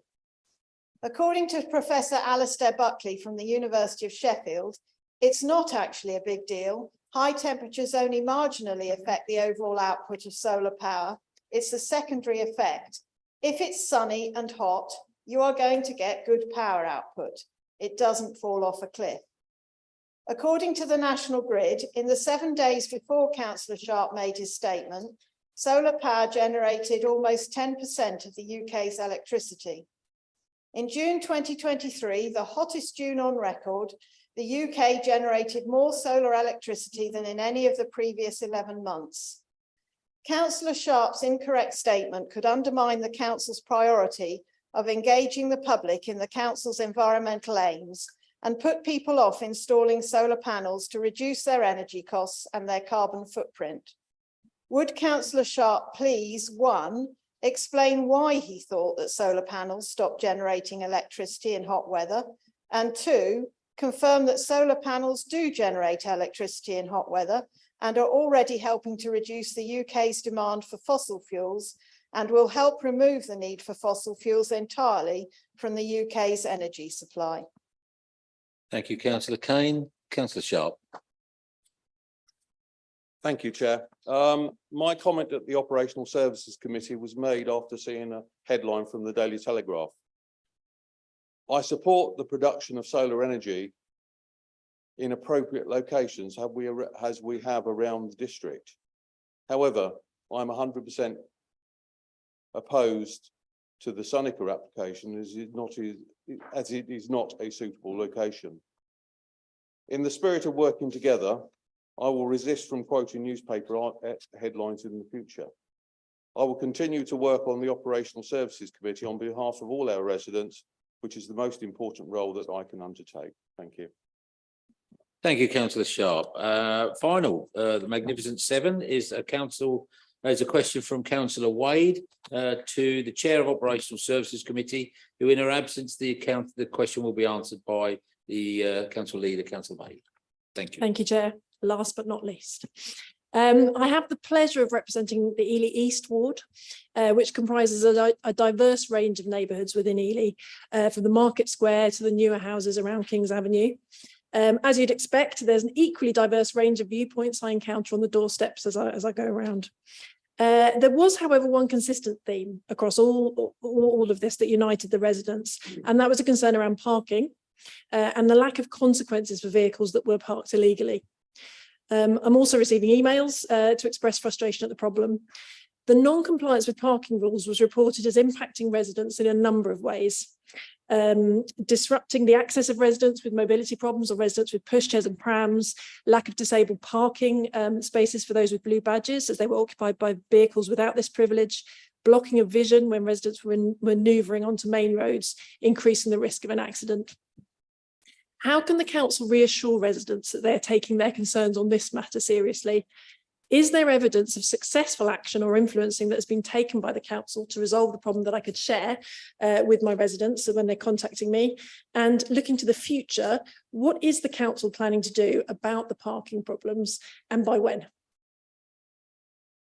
Thank you very much for the question and be answered by Councillor Bailey. Thank you, Councillor Wade. It's an excellent question, highlights massive concerns, and I totally share the frustrations of local residents in relation to illegal and antisocial car parking. It's utterly, utterly selfish, and everybody's stuck to the rules. We'd all live much more happily. Of course, I think members will be aware the enforcement of on-street car parking in East Cambridgeshire is currently a police matter. And members will have seen an action regarding this is included in the council's new corporate plan to be presented later this evening. The council has ruled out the introduction of civil parking enforcement as it would lead to the introduction of car parking charges in our off-street car parks.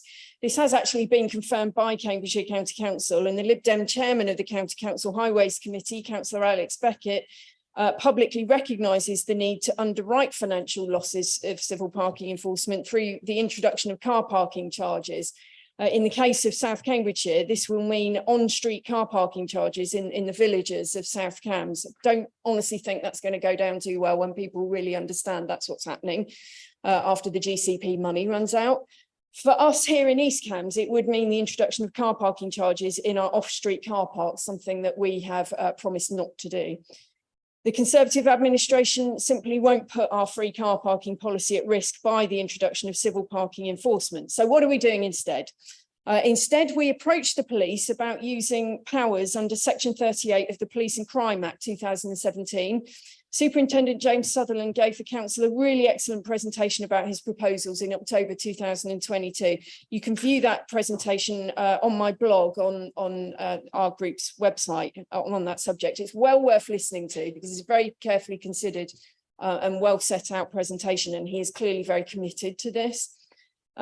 So what's happening is that the police have developed a new role. It's akin to special constables, which do have a long and noble tradition in the UK. The role is one of road safety police volunteers, and they'll be uniformed, including body armour and headwear. They'll carry body cameras and police radios, and they'll have access to unmarked police vehicles. And as well as capturing evidence of speeding and car parking abuse that will lead to fines, the role will also include an education remit. So talking to motorists at the school gates, for example, something that simply doesn't happen at the moment. So the road safety police volunteers will also be able to give real teeth to our Speedwatch volunteer groups, as they can have the necessary latest generation equipment that will lead to fines for speeding as well, rather than just a letter through the post and a slap on the wrist.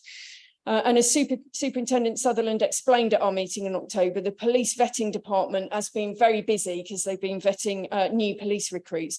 But I'm delighted to say that we've recently received a very positive update from Superintendent Sutherland, who's confirmed that following completion of the recent police recruitment programme, there is now available capacity within the police vetting department to process more applications.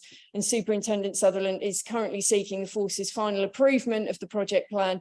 And once it's been obtained, he confirms that recruitment of volunteers will commence.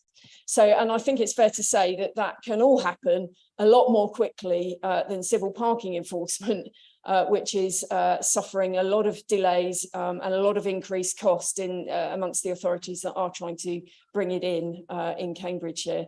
I've heard the other day that Fenland District Council is now facing just short of, not far short of £1 million upfront costs to bring in civil parking enforcement, and that there are significant delays and concerns about the budget gaps that are created once it's in place. And of course, it is irreversible once it's with us. So I think this innovative solution is really well worth a try, and the police are certainly behind it and ready to get on with it. Thank you, Councillor Bailey. That concludes the questions from members section. Members, we've got a number of items left. We've been going for 1 hour and 3/4. I think we're going to be in the middle of the corporate plan at 2 hours. So what I was going to propose is a comfort break now of 5, should we say back here at 5 to 10 minutes, because I haven't got that many facilities. We might have to queue up. So can we come back here, please? We're going to have a 10-minute break, and we'll be back here, please, at 7:55. Let me just be clear about that. I will start the meeting at 7:55, whether you're back here or not. Thank you.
This is the only reason he knows. Okay, thank you. If we can reconvene back on, we are live streaming again. Thank you very much.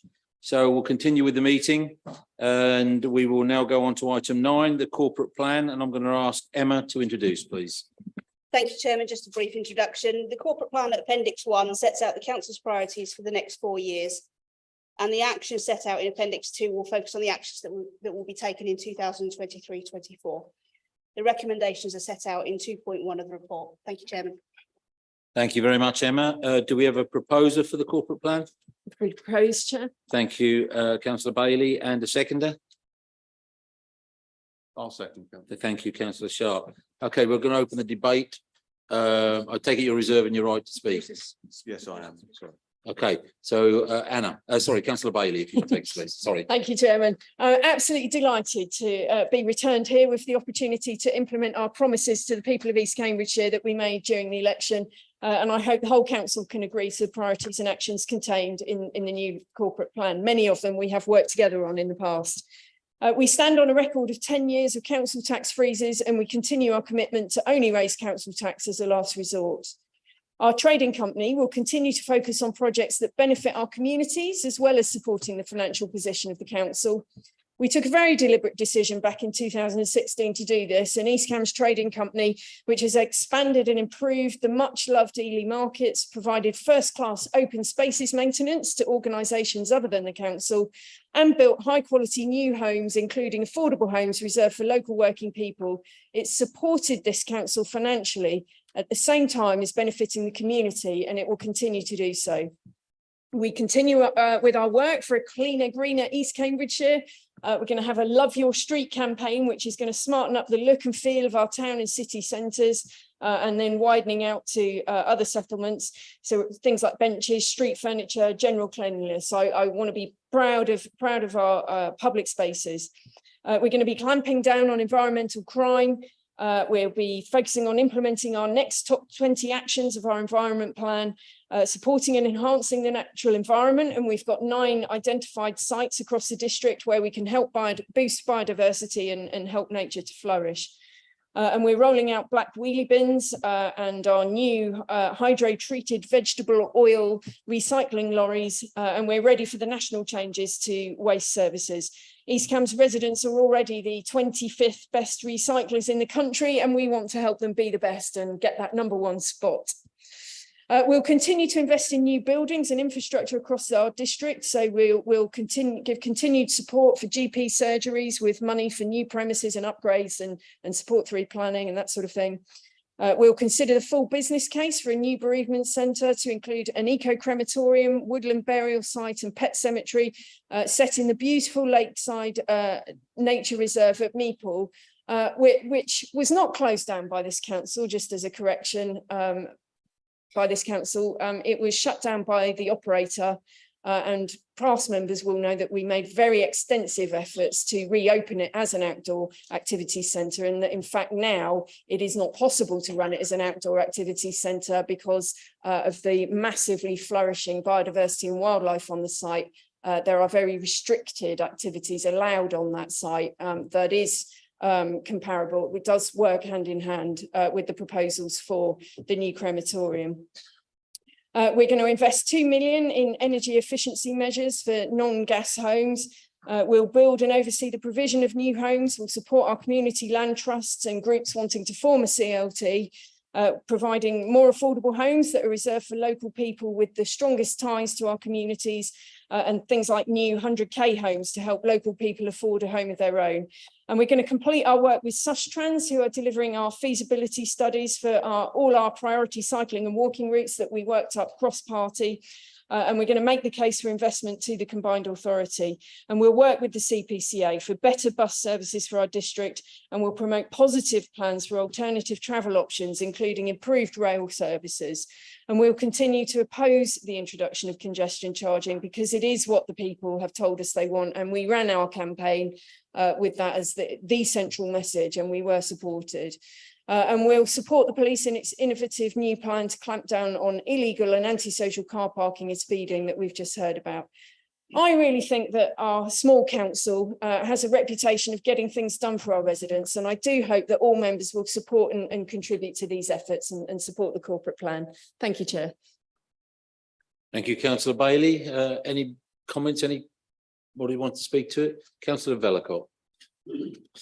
Thank you, Chairman. I just wanted to rise and say I commend officers and councillors' work on this corporate plan, which I believe delivers accurately on the priorities of our residents. I'd like to briefly highlight to the council a couple of benefits, including the cycle paths. So to Wicken have benefited from the plan for a cycle path in recent years, and this will enable students to access their education more safely and will be a key asset in linking the gorgeous village of Wicken to its neighbouring town. I'm really pleased that the plan includes an action to work to produce 5 further route feasibility studies with Sustrans across the districts, including one connecting Ely and Soham, which I will watch with keen interest. Plan supports local enterprise, which I'm hugely in favour of, and it supports residents to live happy and healthy lives. I was privileged to visit Newmarket Air Cadet Squadron yesterday, where premium life experience is delivered to all of their local young people and volunteers, including many from this district. I hope colleagues will help me to champion Ely and Newmarket squadrons as key investments in our communities. Whilst I'm critical of the bureaucracy behind the RAF Air Cadets, these, along with all local clubs and enterprise initiatives, should be celebrated and defended at all costs. I'm hopeful that the Environmental Crime Action Plan will include clauses to help preserve local heritage sites and projects from vandalism and other rural crimes. This includes Wicken Fen in my patch, which I hope members and their families will continue to support. I hope to meet soon with the Police and Crime Commissioner, Darryl Preston, to discuss rural crime in our district and how it relates to our historic environment in East Cambridgeshire. And I hope members across the council will join me in this. Other points which I completely support in the corporate plan include the measures to support the police in preventing illegal parking, particularly a problem in Soham. The continuing mindset that council tax rises are an absolute last resort, which makes us an exception in our county. The support for improving the service at Soham train station, thank goodness, and the push to improve skills and enterprise in our district. These are all things which I think mean the corporate plan will continue to provide local people with day-to-day functionality and opportunity, and therefore I'm very pleased to support it. Thank you, councillor Vellacott. Councillor Hunt, please. Thank you, Chair. I'd first of all like to make a congratulatory comment to our financial director, Ian. And I would say congratulations for all he's done and what he's achieved. I'd say well done, and I'd also say thank you. I would just give him one little bit of warning, however. He mustn't be tempted by the behaviour in South Cambs to go down that route. He should avoid getting us in a situation of 4.99% increase in council tax. He should avoid allowing us to work a 4-day week and having a chief executive studying a PhD that no one knew about. He should avoid these things because they end up with disaster. They end up, if we're not careful, with having audited accounts 2 years behind. There's all sorts of traps waiting for him. And actually, while I was thinking of a few things I might say, I thought about the classics and thought about Nero fiddling while Rome burned. And so I really thought, and I chuckled to myself, and I thought, well, the chief executive at South Cambs can fiddle while 131,000 people. Sorry, councillor Hunt. Councillor Hunt, sorry, can I interrupt, please? We're supposed to be talking about our corporate plan. Can you stay on subject of our corporate plan, please? I'm commenting and saying that I'm proud of our corporate plan. I support it. And I'm just warning the financial director that there are a few traps and temptations out there that he should avoid. But then I know he will, and I know we'll have a path of sane accountancy, and I will support this corporate plan. Thank you, councillor Hunt. Anybody else wish to speak on this matter? Councillor Dupre, please. Thank you, Chair. There are some elements of the plan and actions that we can agree with.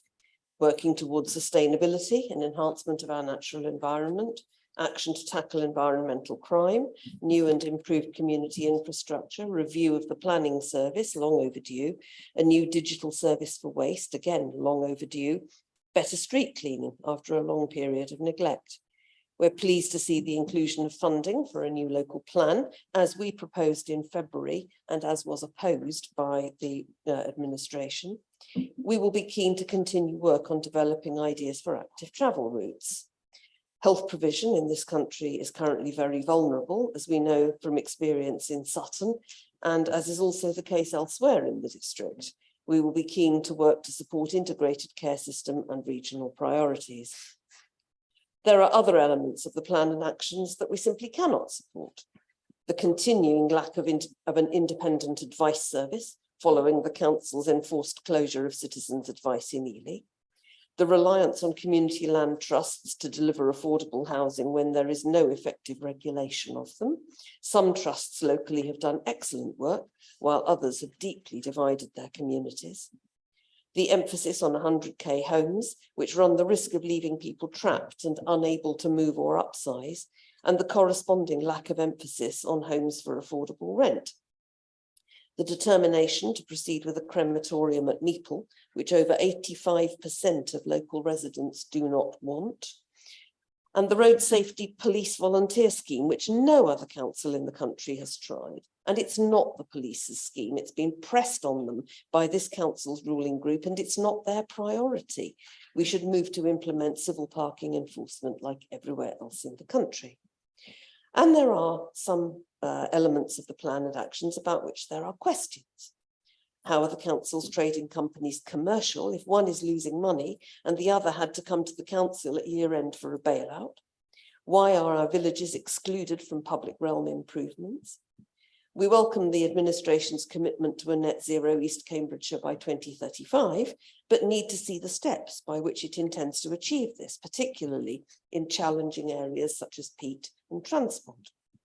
We will support the administration if it chooses to engage positively with partners on road and transport matters, but there is limited evidence so far that this is the approach the administration has decided to adopt.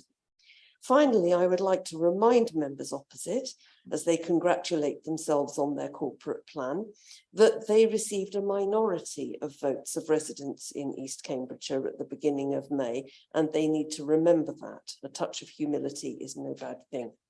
All in all, this is not the plan that we would have put to the council, and we cannot support it. Thank you, Councillor Dupre. In the absence of anybody else wanting to speak onto this, we'll go back to the leader of the council.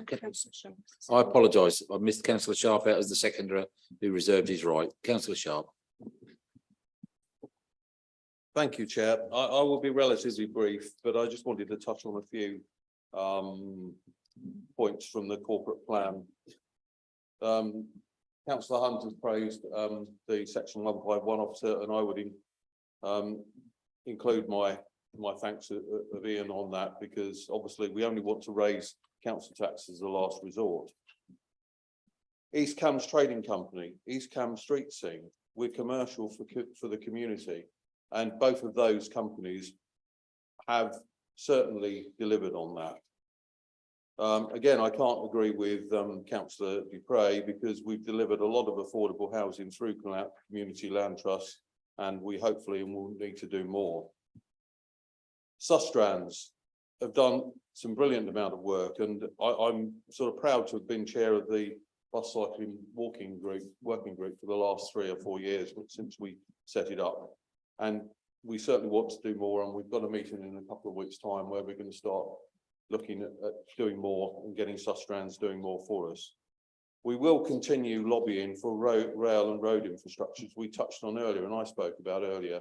The Ely area enhancement scheme is a massive issue in this part of the area. It affects the whole country, but it has a bigger than a local impact on us because of the trucks going through the on the A14 from Felixstowe, and the reduction in rail.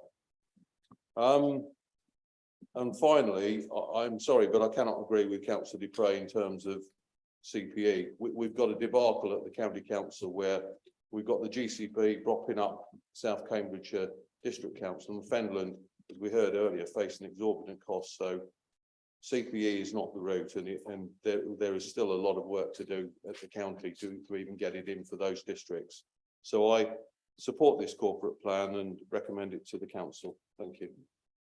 Thank you, councillor Sharp. We'll now go to the Leader of the Council. Thank you very much. Just very briefly, do just want to address some of the things that have been said by the Leader of the Liberal Democrat group. We said when the Lib Dems called for funding for the local plan that we would make it available at the time that was right. We cannot embark, as we've often said, on a local plan until we know the new local plan framework that we are being asked to embark on. And as promised, we're making proper provision for that in our corporate plan. Councillor Bailey. Thank you, councillor Sharp. I think it's absolutely right to bring forward more innovative ways of trying to deliver affordable homes. Members of neighbouring local authorities where land prices are even higher than they are here know how difficult it is to deliver policy compliant schemes of affordable housing. And the areas where land prices are lower, it gets even more difficult. We are focusing on homes to rent. Phase 2 of the MOD site is all about the affordable element, is all about homes for affordable rent. And the final thing that I just wanted to say, it is utterly disingenuous to present the consultation responses about the proposed crematorium at Meeple as 85% of local residents not wanting it.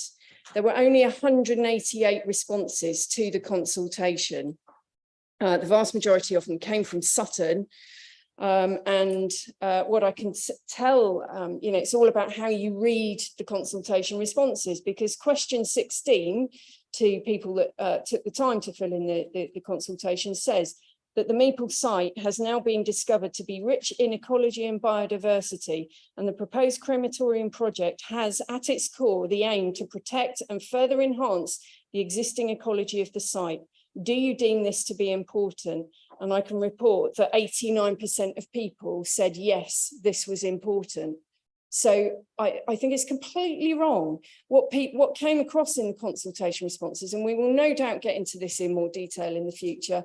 What clearly came across was an absolute love for the old Meeple Outdoor Centre, which many of us in this room share, and we mourn the loss of it. It is no longer possible to deliver outdoor activities of the type that used to take place on the Meeple site unless you want to just ride roughshod over the internationally important species that are there and are thriving and flourishing. That is not something that I want to do, and it's not something that local residents responding to the consultation want to do either. But when they were asked after that question about respecting biodiversity, which 89% of them said was absolutely important, they were then asked, recreational activities on the site have to be compatible with the ecology that is present on the site. Consequently, the crematorium project has been designed to protect and enhance the ecology of the site.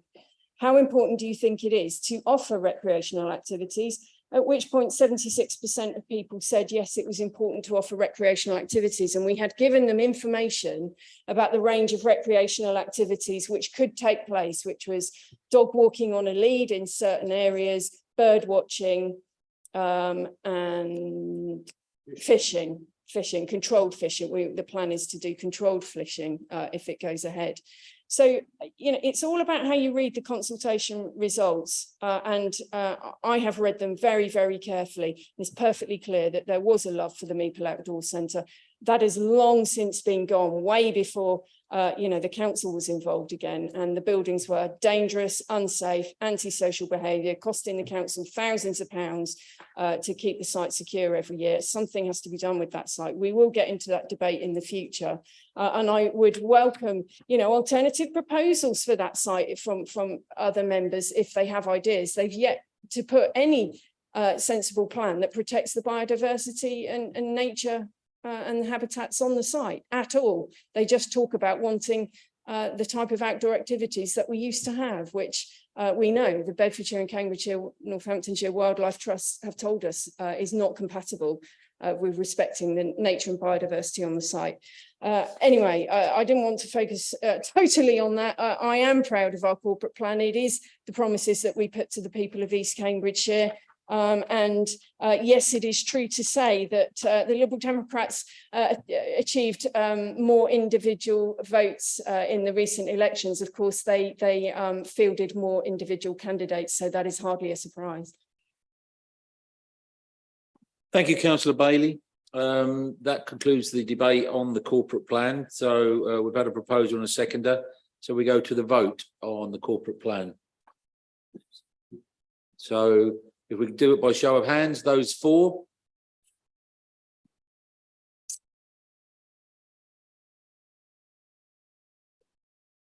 Are those against? Those abstaining? Thank you very much. It was carried by 13 to 9. Thank you very much. The corporate plan was carried. Okay, we're going to move on to item 10. Item 10 is a schedule of items recommended from committees of other member bodies. I'd like to point out on this one that we've got one item, which is a Treasury Operations Mid-Year Review, and it's been through the Finance and Assets Committee. So it's already had a long debate and been looked through by that committee. Sorry. Apologies, Chairman. There is an error in the report itself, and it's that teaches me the value of the cut and pasting.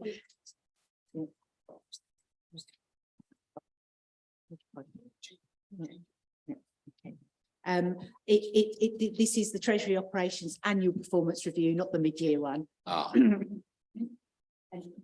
it is correct on the minute that was circulated to all members. Okay, so whilst I'm not ruling out a debate on this subject, it has already been through the Finance Committee. Do we have a proposer for this report, please?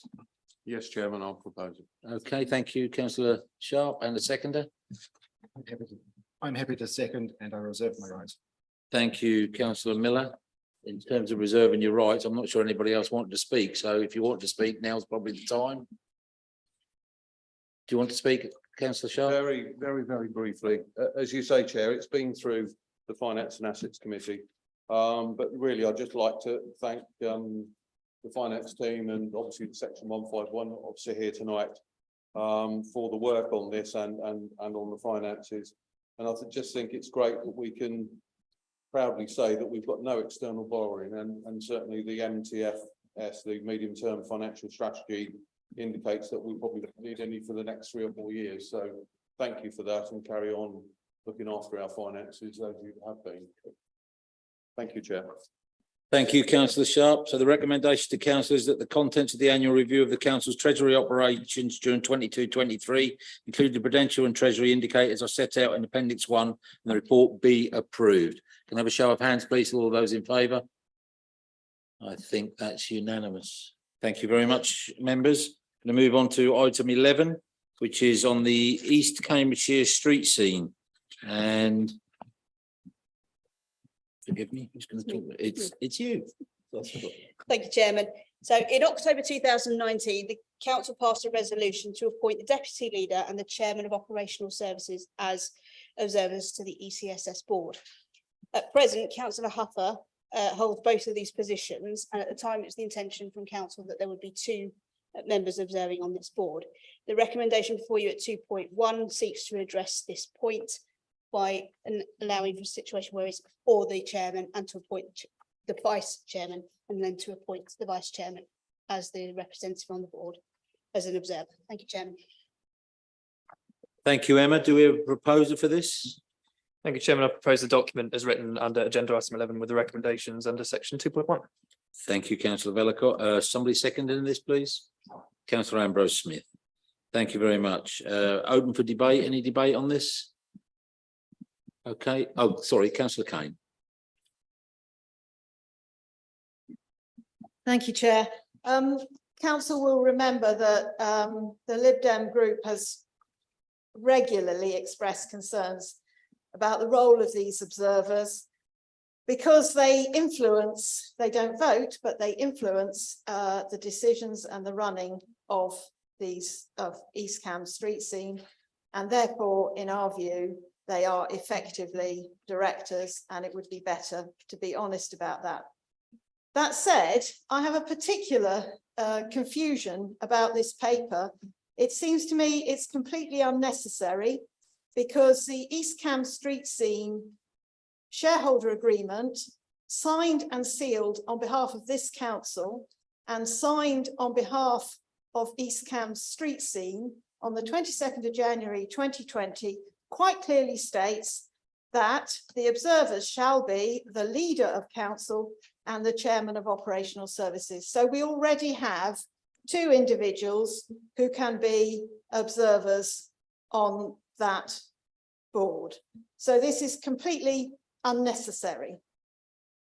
If, on the other hand, we accept the argument, which is an interesting legal argument, that because there's a drafting error on the deed, signed and sealed, it's not legally, it doesn't count somehow, because it's a drafting error, then why are we allowing drafting errors on such an important document? The shareholder agreement, as members know, I sit on the audit committee, and the shareholder agreement is one of the controls against the risks. And apparently it can have drafting errors in it, and that means that it doesn't count.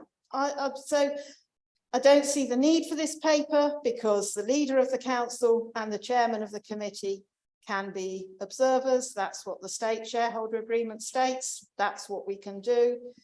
And I don't understand how we operate these two commercial companies if we don't have accurate shareholder agreements. And if we decide that when they're inconvenient, we say it's a drafting error and we don't agree it. So I just think the whole thing is shocking.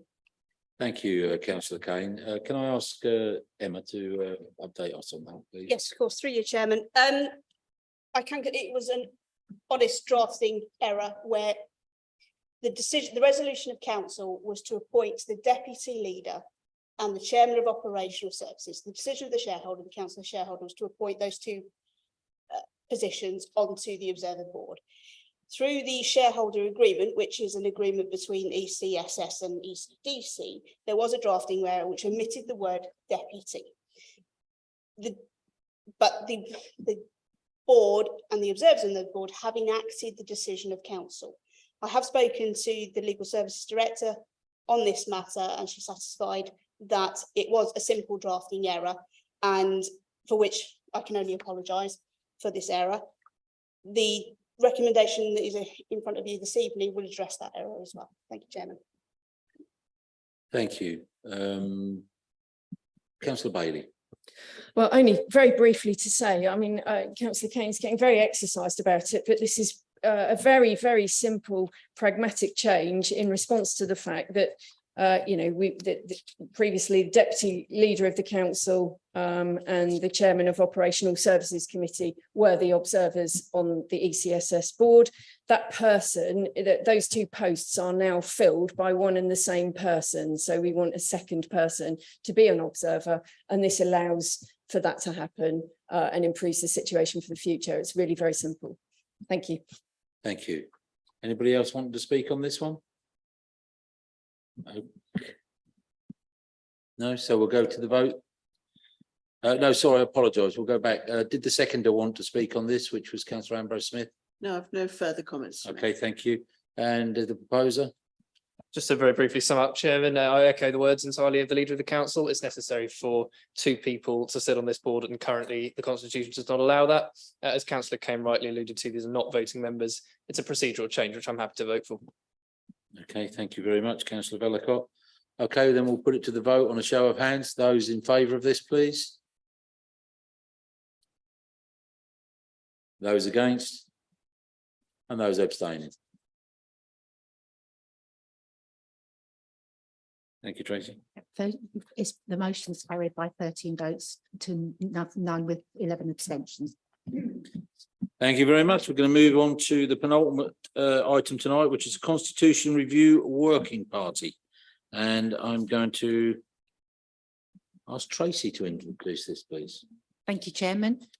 Yes, as you'll probably be aware, myself as Deputy Monitor Officer and the Monitoring Officer, we have responsibility for continual review and updating and oversight of the Constitution. And it's proposed that it's probably an opportune time to have a sort of look at it again in a little bit more detail.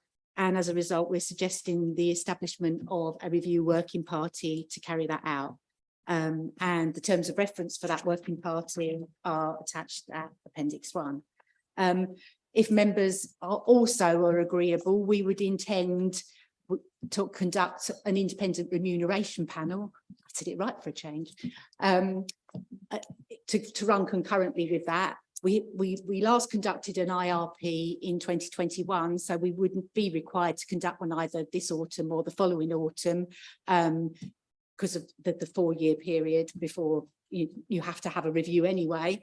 And it seemed opportune to do the two things together. So if there were any issues or anything that came out, for instance, of a review working party, then that would give the opportunity and generally to conduct a review and a refresh of the remuneration package anyway.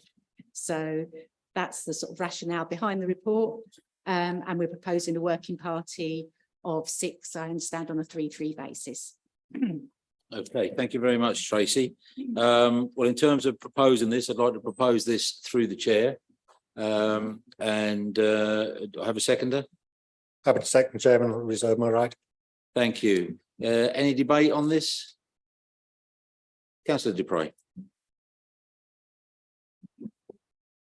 Thank you, Chair. As far as I'm aware, there is nothing in the report that specifies the balance of those 6 members. And I would hope that that would be 3 members from each of the 2 political groups represented on this authority. I would seek confirmation of that, please. Yes, that is my understanding. As you'll be aware, we have a bus working party at the moment, which also was a 6 on a 3-3 basis. As you know, proportionality doesn't actually apply to working parties because they're an informal member body rather than a formal decision-making member body. But I understand that the intention is that this would be on a 3-3 basis as well. Thank you very much. And my nominations would therefore be councillors Akinwale, Trapp and myself from this side. Can I also seek assurance, the comments about an independent remuneration panel? Again, I don't think I see that in the report, so I'm assuming that that's not a formal proposal to this body tonight.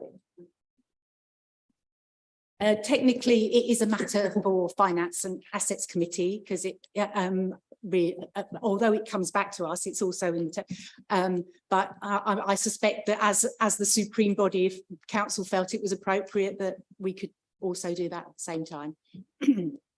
Sorry, through you, Judge. Chair, can I come back? Sorry, it's in terms of reference to review the recommendations of any IRP convened by the consideration of the council. So it's in the terms of reference of the Appendix 1. Chair, yes, but we haven't actually made such a decision yet, have we? We haven't made a decision to establish such a thing. The terms of reference of Constitutional Review Working Party are to review the recommendations of an IRP. We haven't made a decision to set up an IRP tonight, have we? Because we have not, there's nothing on the agenda that tells us to do so. From the chair, I would actually say that you've explained that right and correct. And I think that the decision to go for an IRP is something that needs council support to do. However, the resultings of that would be part of the working party's review that we're trying to go. So I would like to separate the running of an IRP from this debate, please, and concentrate on the working party. And then if officers can come back with a recommendation for the IRP, we can discuss that in due course. Is that fair? Thank you. I think that moves us forward. So with that, any further debate on this subject? Well, I think so. We've got them. Yeah, so we've got the names on here. So I'll go to the seconder of this. Yeah. Thank you, Chairman. Just very, very briefly, from my experience, we've taken a real piecemeal approach to changes to the Constitution over recent years. And I think now is the right time to do a proper review. So we iron out some of the bits that have been conflicting inside the constitution. And I wish the working party well, and I'll help wherever I can. Thank you very much. And for the benefit of the minutes, the three from the administration will be myself, who's already in there as the chairman, councillors Pettit and councillor Lay.